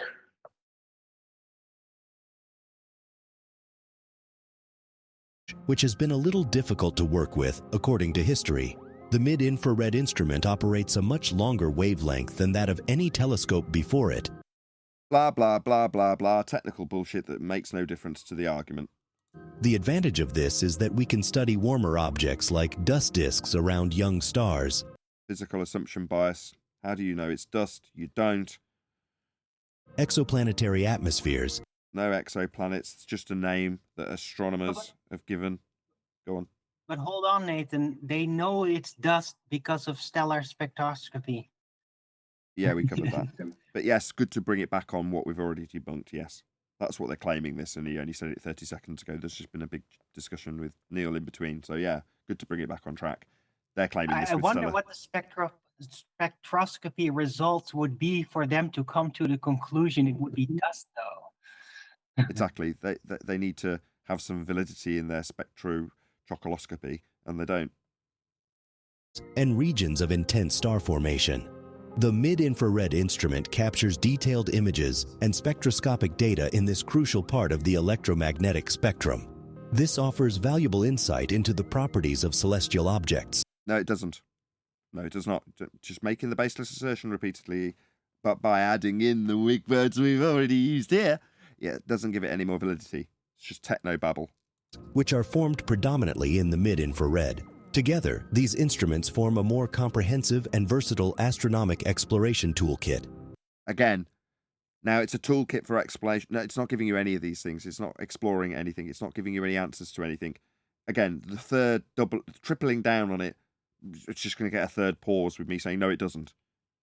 Yeah, your spectroscopy isn't valid when it's uncontrolled. They enable our astronomers to observe celestial phenomena that occur at various wavelengths. Phenomena at various wavelengths? Phenomena? Cool. We've got a method that can establish empirical outcomes in that regard. We can validate causes of those effects if we follow the scientific method. They won't. They'll just give it a name. Someone trying to get a word in? I always want. What about wavelength? Is he talking about light? Yes. Wavelength? Oh, go on, Owen. You're on fire, mate. Go ahead. It's just that this thing about light not actually being a wave. So how is a presuppositional thing in a medium that can exist going to use a technique of stellar spectroscopy which doesn't actually work to come to that conclusion? It's riddled. Absolutely. Did you want to add something, Adam? Or was that chocolate? It wasn't me, but I will add. I'm wondering when they're going to tell us the name of the plane this thing is supposedly flying around on, because the other one was on a plane called Sophia. I wonder if this one's on another plane, and maybe they named it something different, because this is nonsense. Oh, it's good to reminisce. I know he's still about in a very minor way, but Robert Bassano was the first to expose that. And some things in life change. For example, at one point I thought I was on a spinning water ball, but some things in life don't change. And QE managed to rumpus a really good conversation between Robert Bassano and a NASA professional because he really wanted to get a point in on a conversation that was being recorded with a third party listening. That's QE. And he ruined it. And the guy got shirty with him, not surprisingly, and then ended the conversation that Robert Bassano was doing really well as a student of this subject and curious about various aspects that this NASA guy was, playing right into his hands with. But anyway, Robert Bassano exposed Sophia as being Hubble, right? Right. I want to bring something up. When he says phenomenon, and then he points at a thing, that's not a phenomenon. It's concrete now. A thing. Yes. Sorry. But I'm they're not very different frosty today, wavelengths. basically, and my panel have basically they've got my back. Everyone's picking up my slack at the moment. So yeah, absolutely. What was happening? Oh, we see something. That's not a phenomena. But again, he's in a category error. Go on, Adam. Unless he's pocket pressing his. I wanted to finish the Robert Bassano stuff. I remember that reminiscence when he's led the NASA guy to. Basically, he's kind of like departmental fighting. So he gets the guys to admit that basically they've been ripping it off, and it's these telescope strapped to a Boeing 747 that's been having its stuff stolen slightly detailed and then passed off as Sophia, isn't it? Passed off as Hubble. So Sophia's the telescope. They're taking the imagery. So when you see the pillars of heaven, okay, it might have started off as an infrared image that's unrecognizable in a spectrum that we can see. But once you've coloured it in, you present it on a load of like kids. What would you call them when your kid goes to a telescope centre and it's got all the space stuff everywhere, and amongst it you'll have big pictures of the pillars of creation allegedly taken by Hubble. Planetarium? Planetarium, yeah, that's the sort of thing I'm talking about. Anyway, those pictures, no, they've come from Sophia. They haven't come from space, obviously. So, like with any understanding that something isn't correct because an aspect they've said it's come from isn't real, in this case space, for the Hubble telescope to be in, you dig a bit and you find out that no, it's not utilising a space sky vacuum, because there isn't one. I mean, we knew that anyway, but it's just nice to have something to back it. Go, here you go, here's where your images come from. But now they've got a new story. James Webb. Go ahead, Chocolate, sorry. No, I was just going to say the best part of it was that Robert Bassano got this guy to admit, and I think the guy was one of the heads of that program, got him to admit that he doesn't know where it is. They have no idea where it is. There's no way to do any type of maintenance on it, and they've never seen it. And this is the guy that's in charge of the whole program, as far as I remember. Just clarify what you're talking about. What's the problem? They Stop. accept that. Just clarify what you're talking about, Chocolate. He's just saying it. It's not contextualized what you're specifically talking about. The Hubble, right? So as he was speaking to the guy in charge of the Hubble program on the phone, from what I remember, because it's been a while since I listened to that, but from what I remember, we got the guy to admit that this program, the Hubble is not made, it's not worked on. They have no idea where it is exactly, and the guy never saw it. So how are you in charge of something for years and years, and you've never seen the thing? You don't know how, you don't know what it's doing, and basically got the guy to admit that the same kind of camera that's on that supposedly the Hubble is what's flying around on this plane called Sophia, which is short for Stratospheric Observatory for. I forget the rest of it. So, but yeah, that's it's just like the Lucifer. I mean, they chose it for the name, not because it just happens to some infrared. Yeah, I got it. Stratospheric Observatory for Infrared Astronomy. I think I'm right. You could back me up. It's exactly what's being talked about on this video, which is why the timing's so epic.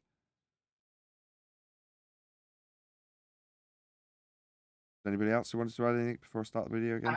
I'm sure that the new actual plane for this new telescope is going to turn out to be called Hermes. Right. That would be a fitting name. Revealing abundant details about our universe. In addition to its advanced technology, the James Webb Telescope will be positioned at a distance of 1.5 million kilometers from Earth. No, it won't.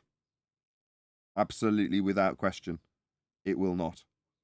Yeah, that area isn't real. That's a sky vacuum. That's in the sky vacuum. So no, definitely not. We'd all be dead. Plus, all of their scaling values to claim distances for things like this are based on an R value and Kepler's third law because they're claiming to put it into an orbit. So they're going to need the distance validating. It's like saying, we know we've gone to the moon because of the amount of fuel you use. Oh, really? Well, the calculation would have required an R value measurement. Where's that? Well, there isn't one. Well, are you leaning back on having the right amount of fuel based on a derivation based on R that you haven't got a measurement for? It's not going to get you very far, and it's not going to get you an orbital value at a certain distance either. Everything hangs on R, and we debunked it. This region is known as the second Lagrange point. Go ahead, John. I was just going to say that's a short distance, high energy problem. Okay. You have to fill us in on that, what that means.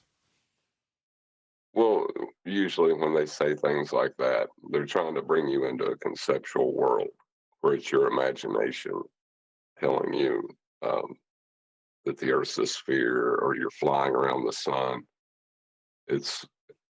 Or there's gas not filling space. Gotcha. They'll say, well, you can give me the objection. So if I say, well, hang on a minute, in this diagram, right, we've got things allegedly falling around other things. Okay, so we can all see the imagery. Eli. Okay, so why is it, John, that if I have a marble and I get something that's to scale with this sun example and I drop it, why doesn't it just fall around the marble? That would be a what problem? that is a short distance, high energy problem. Oh, I see. Hope you all picked up on that. Thank you, John. Hey, Eli. Hey, guys.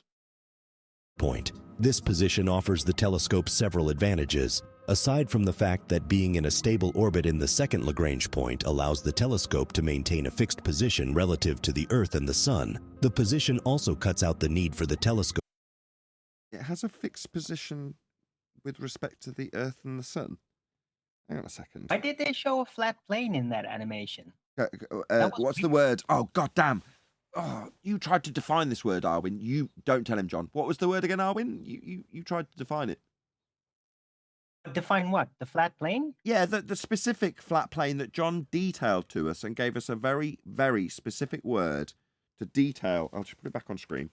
Right, John went through this yesterday, and you tried to butt in and define a word, and I stopped you. You mean the how the black hole was a three-dimensional object? No, from I mean, a two-dimensional perspective. What was that word that you tried to define over the top when I asked, well, what does that word mean? And then you started talking.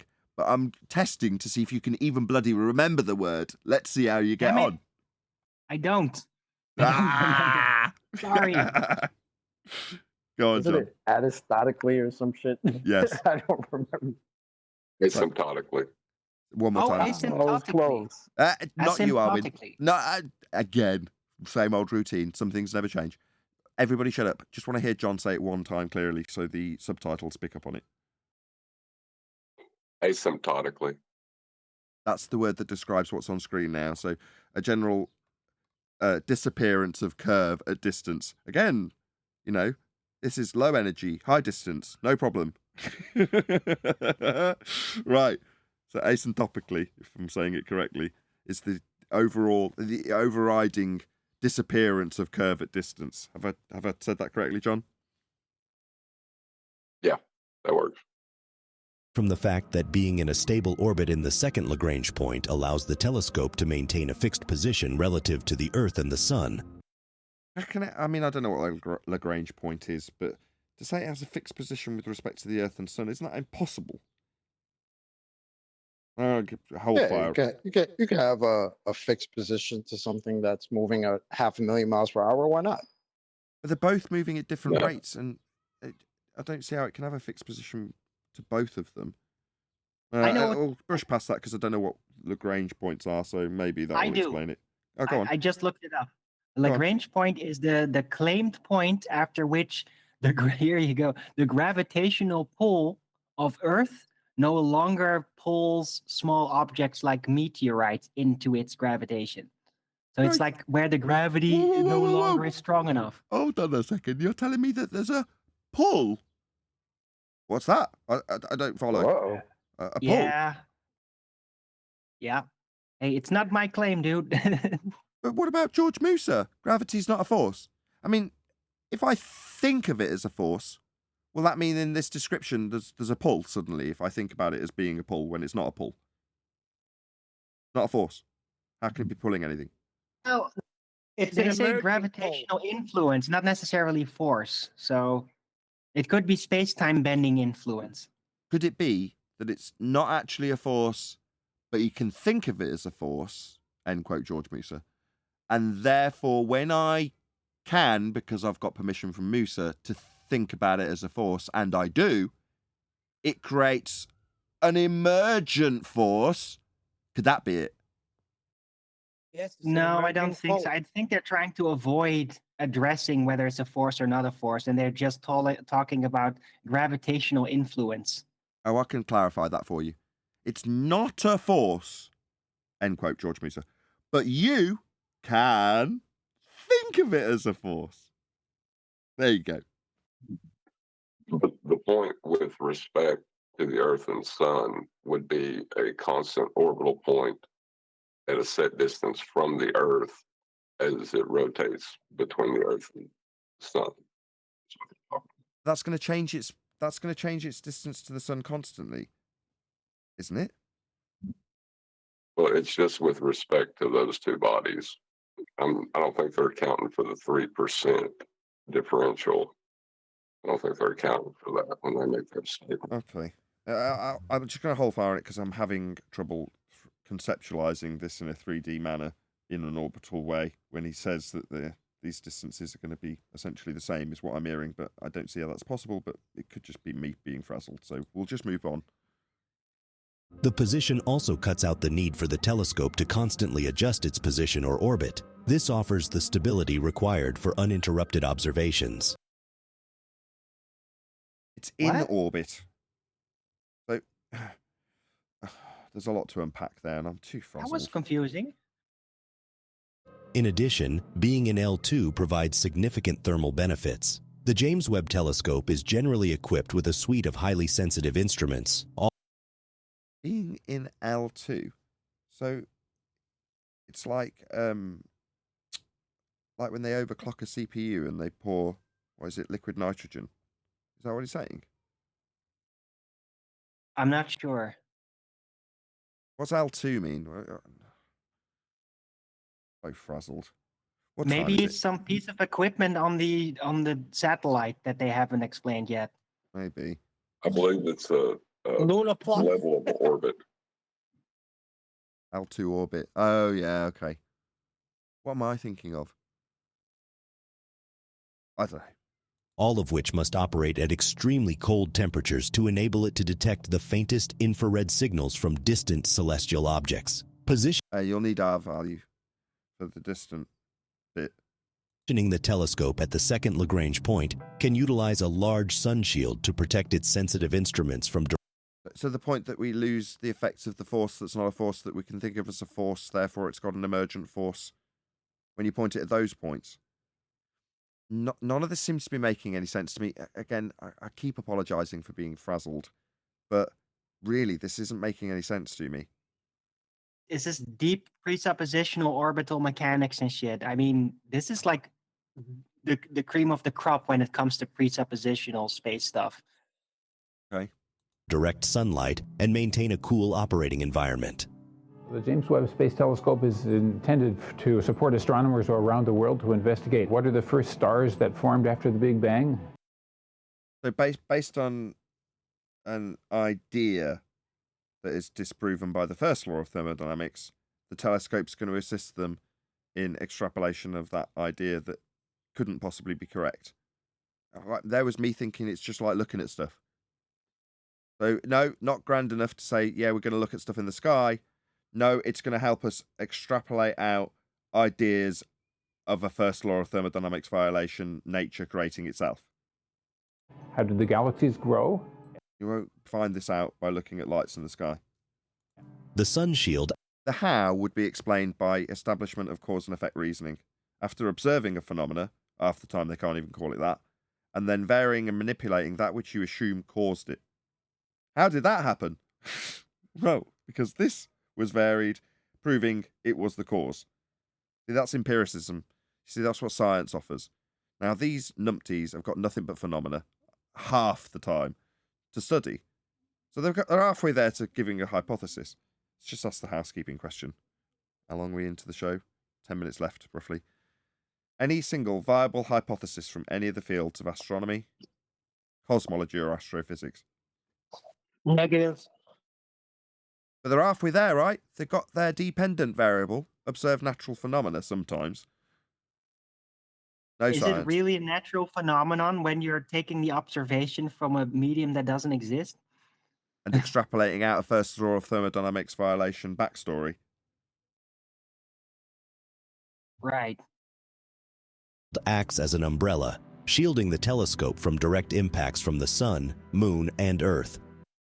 Direct impacts from the sun, moon, and Earth, assuming that the sun and moon are going to produce material that are going to impact with something in a sky vacuum. Man, the law is backwards, isn't it? Minimizing heat sources from these bodies and allowing the instruments to operate at standard low temperatures. Being in L2 also provides an unobstructed view of the universe. This unobstructed view allows the telescope to observe the cosmos along various wavelengths, from So what? That's all you're doing. You're just looking at stuff. the visible to the infrared. Wow, you're looking at light spectra that we don't see in with our eyeballs. Wow. You're still just looking at stuff though, aren't you? That's really all you're doing. This enables the telescope to collect crucial data about the stars, galaxies, and exoplanets. It lets you have a look at them. By gathering data about them, you mean, if I phrase it such, you'll think that I can give you bullshit about what they are. No, you're just looking at them. The valuable data is this on screen now, if you want to take it as read that these have come from telescopes. Fine, I will take it as read that these have come from telescopes. What's that? They've been coloured in, objects a flat earther. Yeah, I'm a flat earther and I don't care. It's fine, you can colour them in. What's that? Now we know about the Big Bang? No. You just show me what you've taken a picture of. Yes, it's lovely. Oh, thank you. These are really nice photos.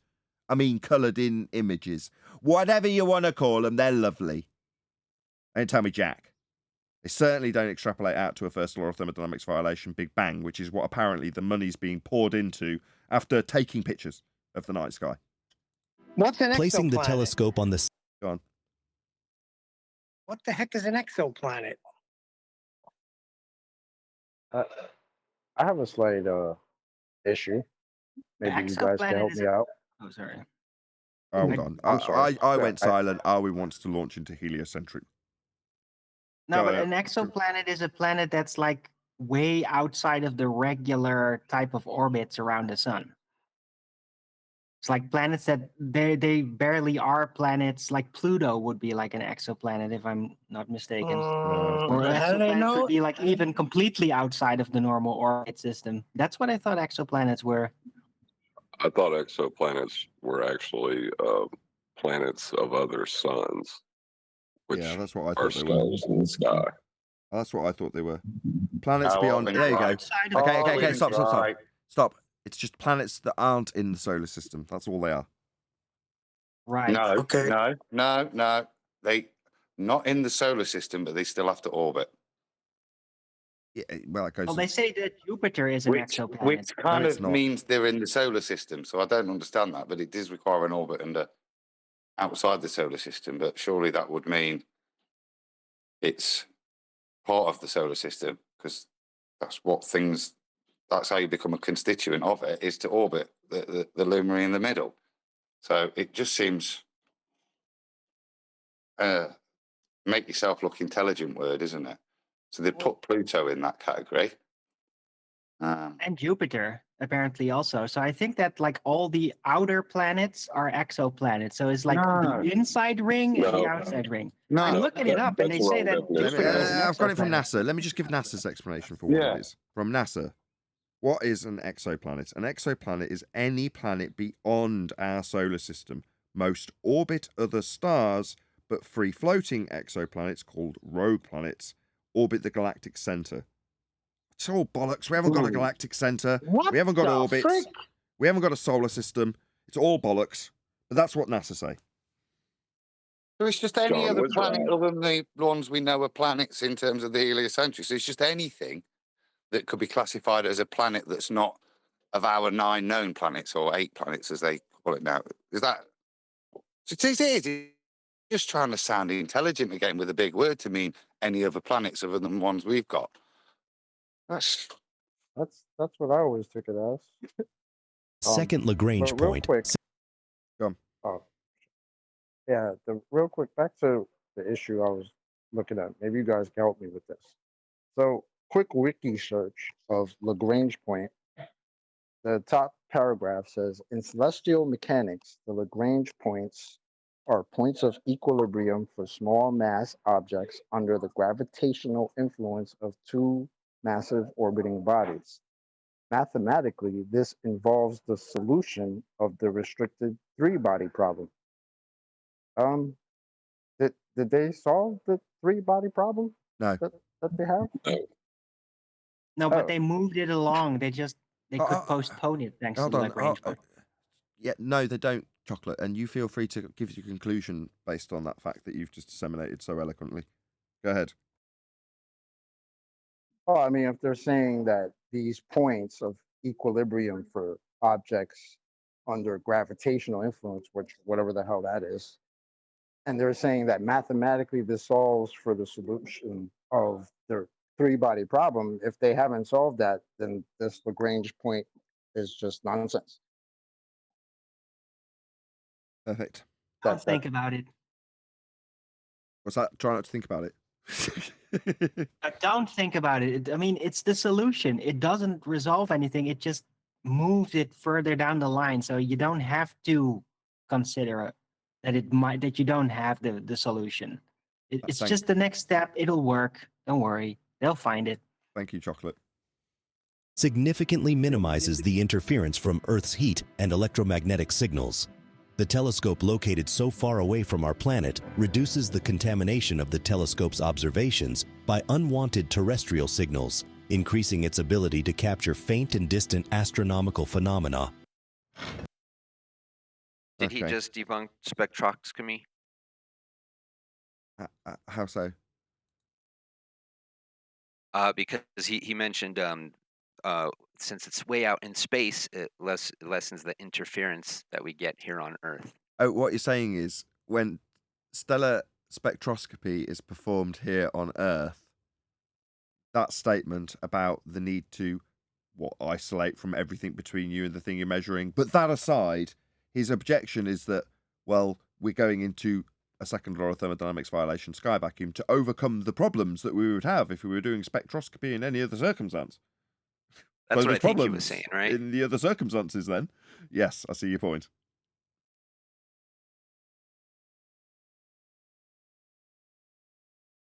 Besides these advantages, this strategic placement ensures that the telescope remains in a stable orbit, shielded from the heat of the sun There are no orbits.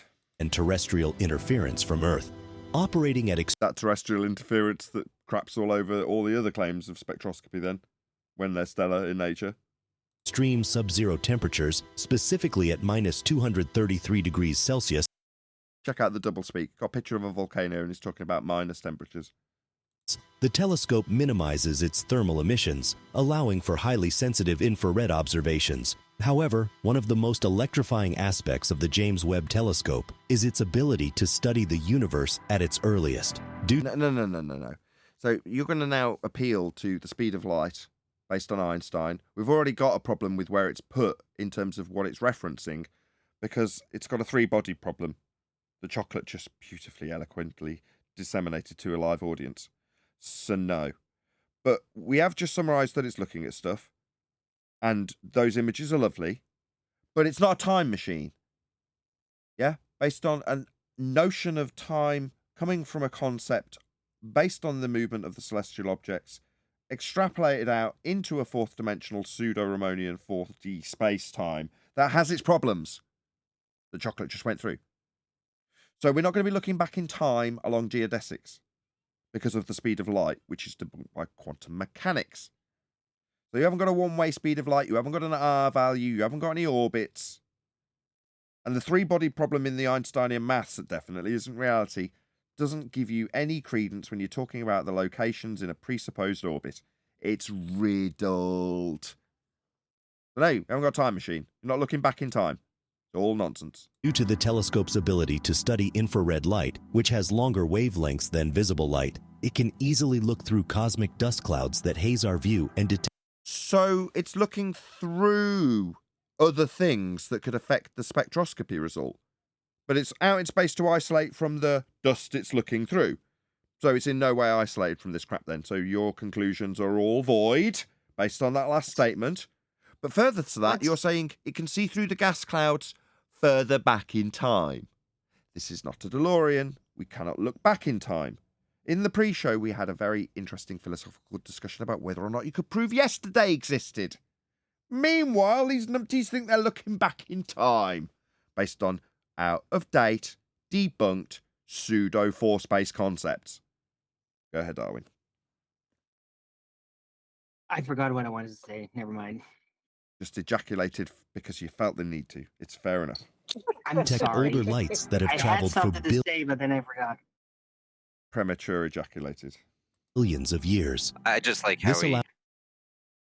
Go ahead. Sorry, I was just gonna say I just like how he debunked spectroscopy on Earth and in space. Yeah, that was epic. Who said that? Was that Oh, right. Matthew? Now I remember what I wanted to say. Yeah. So he's basically saying that the dust cloud, yeah, it's still in the way. It works a little better. It's a little closer to what it should be to be effective. On Earth, it's just completely and utterly useless. Everything is in the way. The gas of the atmosphere is in the way, and then the dust clouds in between those fars. Like, you can't see anything with it. It's basically absolutely provably useless. But in space, it's only a little bit useless. Right? There's still obstructions. It's just not perfect, but it's almost there. And you're looking through a little bit of dust. I mean, it's pretty much isolated. Pretty much isolated is basically isolated, isn't it? Exactly. It's almost there. It's only mostly dead. It's only mostly dead. Yeah, it's mostly dead. It's a little bit pregnant. Just a little bit pregnant. Alrighty then. I'm going to round out the live show on that note. With that, I'm going to say, if you are watching this on either Nathan Oakley 1980 or Nathan Oakley Programming Streams, then stay tuned, as there will be an after show to follow. Thank God, the live shows managed to stay up for an entire hour. But another massive thank you to today's Discord and G Plus panels for making today's live show possible. And thank the Lord that the computer didn't fall over. Once again, stay tuned if you're watching on an after show. I've been Nathan Oakley, and I will see you all in the next video.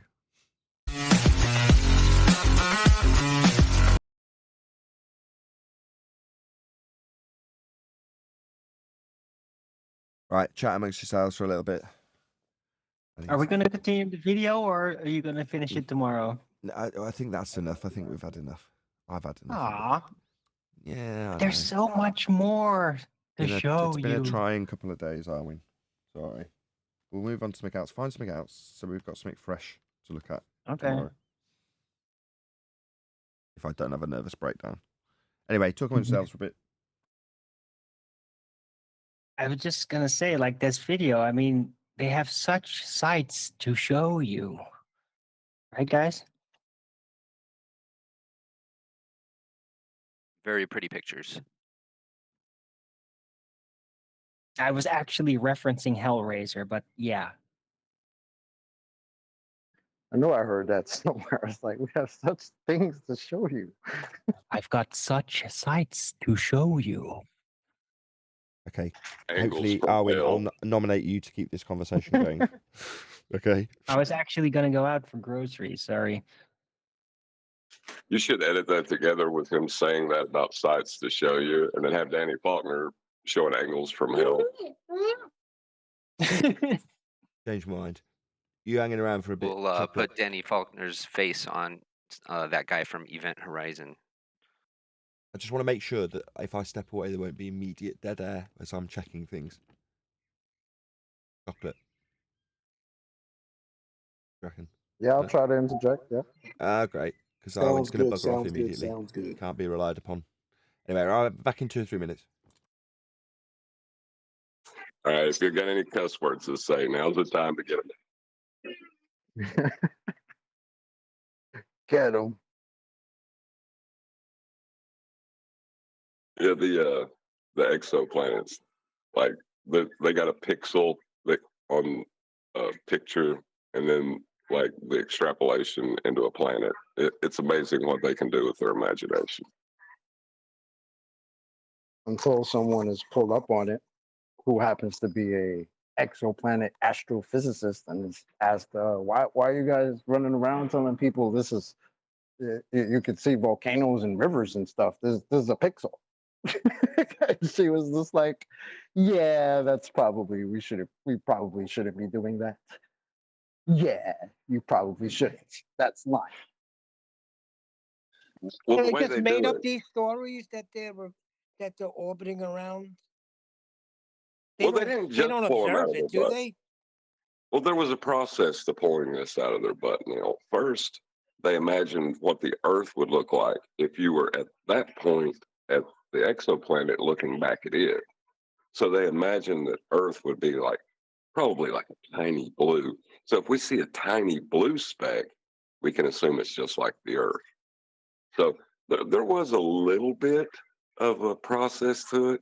It wasn't just making stuff up, they had to make stuff up in a certain way. Yeah, And that way it's matching colours consistent. like a 3-year-old. You say Exactly. that, it brings me right back to this book I had, this space book that I had when I was a kid. And I remember in the book, there was a picture of from the surface of Pluto looking back at Earth, making Earth look like it was just like a tiny star in the sky. And I remember looking at that shit like, wow, maybe that would be cool. But thinking, but this is nonsense. This is just an artist illustration. But they It's use like, the same reason. They use the same reason and logic for this looking back at the Earth from Pluto as they do for the exoplanets. So it's got to be valid, right? oh yeah, sure it is. Are you saying no one's ever looked back from Pluto at Earth? I would say no. What about the rover? They got a Pluto I don't know rover. any dogs that For look what? back. Well, the Plutonians, right? They look at us. The Plutonians, that's right.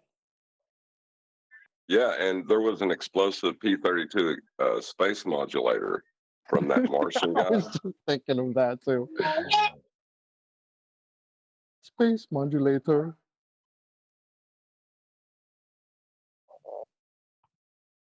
Poor Pluto got treated all like a redheaded stepchild. You're no longer part of Was us. a planet, not a planet. It's just crazy. Oh, I thought you were talking about the dog from Disney. That's where I was going because, like Goofy was a dog and Pluto's a dog, but they make this dude wear a dog collar and walk around on all fours and bark and stuff. Like, that's GIMP behavior. Yeah, I mean, that's it just happens that Pluto's got like a nice cutout of Pluto, the dog, on the planet, right? As shown to us by the washing machine sent out into second law of thermodynamics violation in like the 70s. I was just going to Did ask you guys see that? I was just You going to guys ask you remember that about that. crap, right? I was just Sorry, going to Nick. ask, is that true? Because I remember hearing that there's a picture of Pluto, the dog, on Pluto. Look it up. Put in Pluto, images of Pluto from, I think it was Voyager. and you can literally see. I mean, obviously, it's you see what you want, but it just happens to look like a cutout of Pluto the dog on Pluto the planet. I mean, just a coinky dink. See, look at that. It's only pareidolia because your mind wants to see Pluto the dog because it's No, something. come on. That's not para Oh, yeah. whatever you are. That's them laughing at you. It's just pareidolia, Neil. Pareidolia. I definitely believe this image came from a washing machine sent out in space in 1970s. It Yeah, just it was moving so quick, and it was so precise to turn around after right before it left our solar system to turn around and take this snappy picture for us. Oh, we destroyed that. We destroyed that technology, and it is really painful to build it back.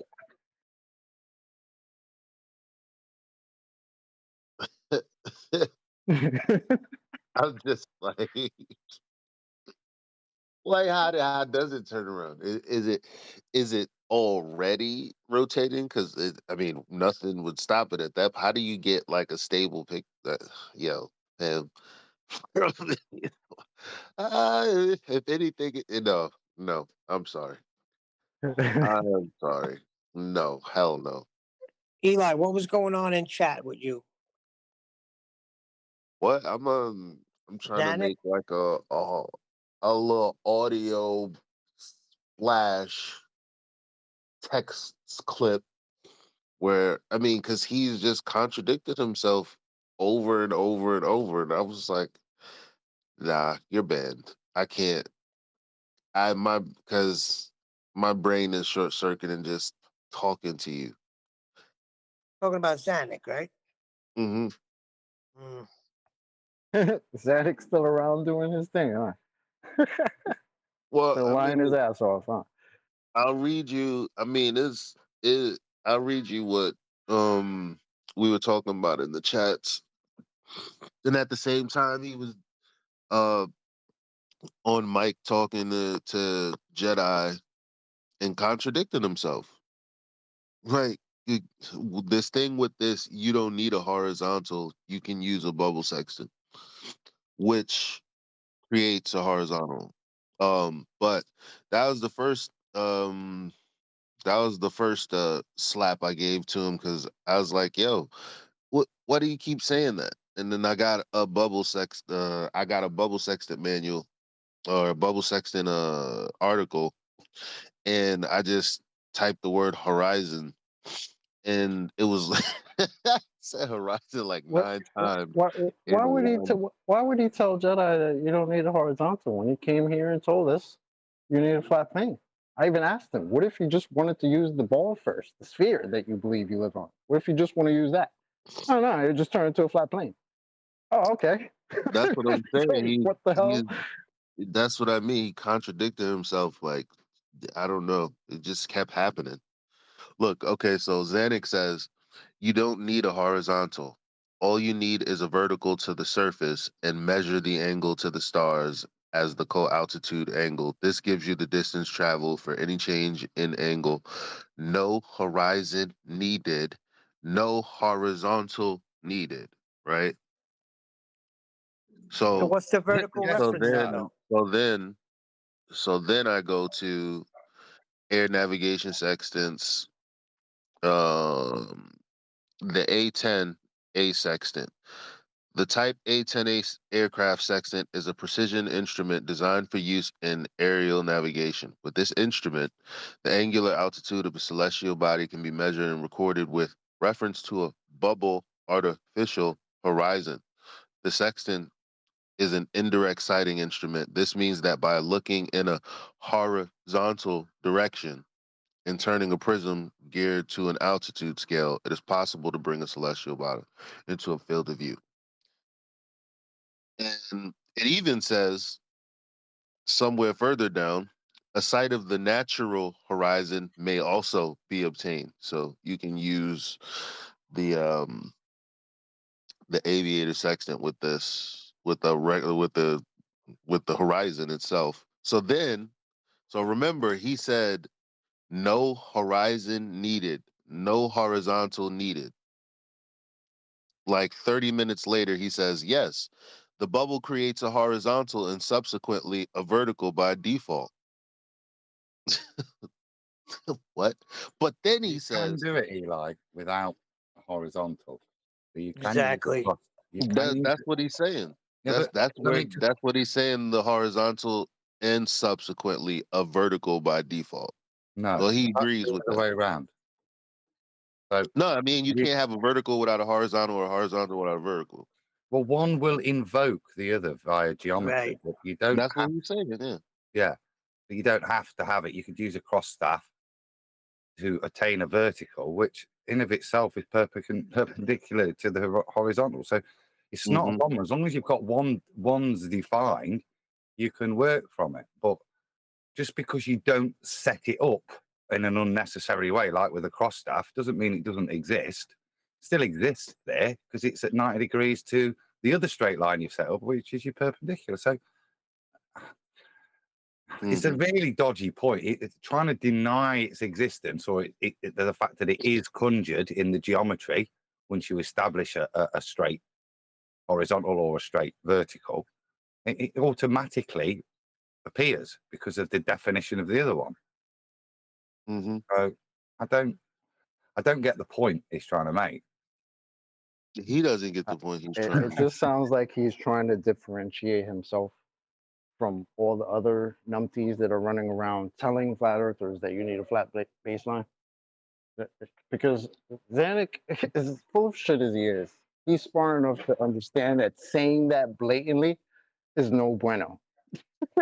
So I think he's just trying to find a workaround, or we're trying to find the correct order of words to say to make his point stand, just like most of them do. Except he's, after coming here and just telling us you just need a flat plane, it's a little weird that now he's going to try to have to make that up. But that's cynic. That's what he does. That reminds me of Ruhith trying to drop a plumb bob in space. I was like, he said, all you have to do is drop a plumb bob to get the vertical. And I was like, well, what if you're in free space? He's like, that has nothing to do with this.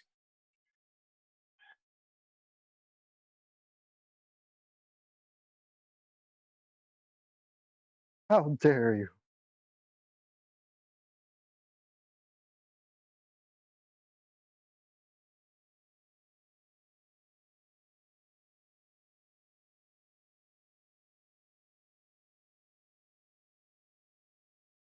Their plumb bobs diverge. Which means Well, I from don't that even know. plumb bob, you can't ascertain any one horizontal. Right. Commensurate with any of the others. So. Well, they're vertical. They don't even have vertical because they believe they live in free space. Once you get rid of the horizontal, you have no reference for vertical.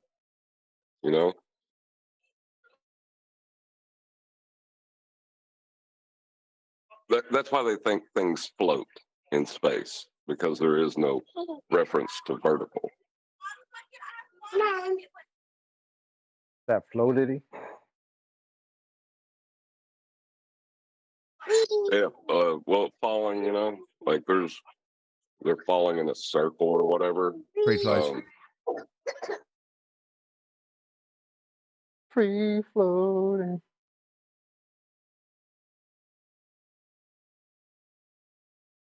Right. I'm going to make a settings change, and I'm hoping that I can just set up as normal, which means temporarily disconnecting you guys in G+ from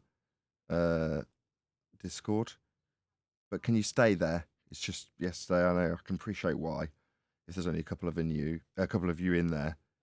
But for now, for the next maybe 10 minutes until I can rejoin, is there any chance Eli, Neil, Refracted, Chocolate, Adam, Arwin, you can just hang around where you are? Is that okay? Yeah, that's fine. If you'd have gone, we'd be here for hours anyway. So That's what I'm saying. I will rejoin in a second. I'm just going to change the setting restart another members only live stream and go from there. Hopefully, I can stop it overheating. Cool. But I want to get to the bottom of it. I've spent all day yesterday. I sense I'm close. If I can just persist and power through it, I can then breathe a sigh of relief. And given that my iPad's starting to shit the bed, I really, really, really am motivated to get this 100% stable. We got you, brother Nate. Right, we got okay. you, brother Nate. Don't worry about it.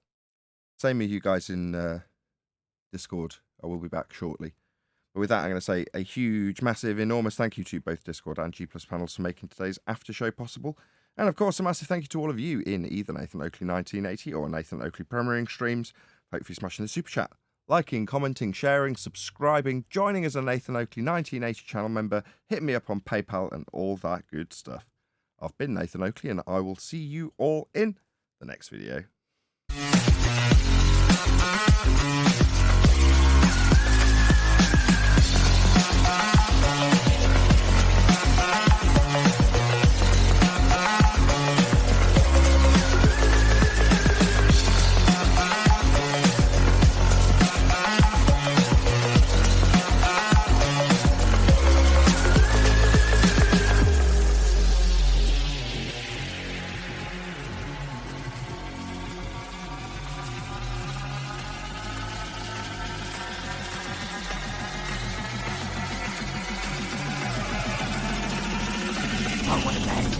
What a lovely day!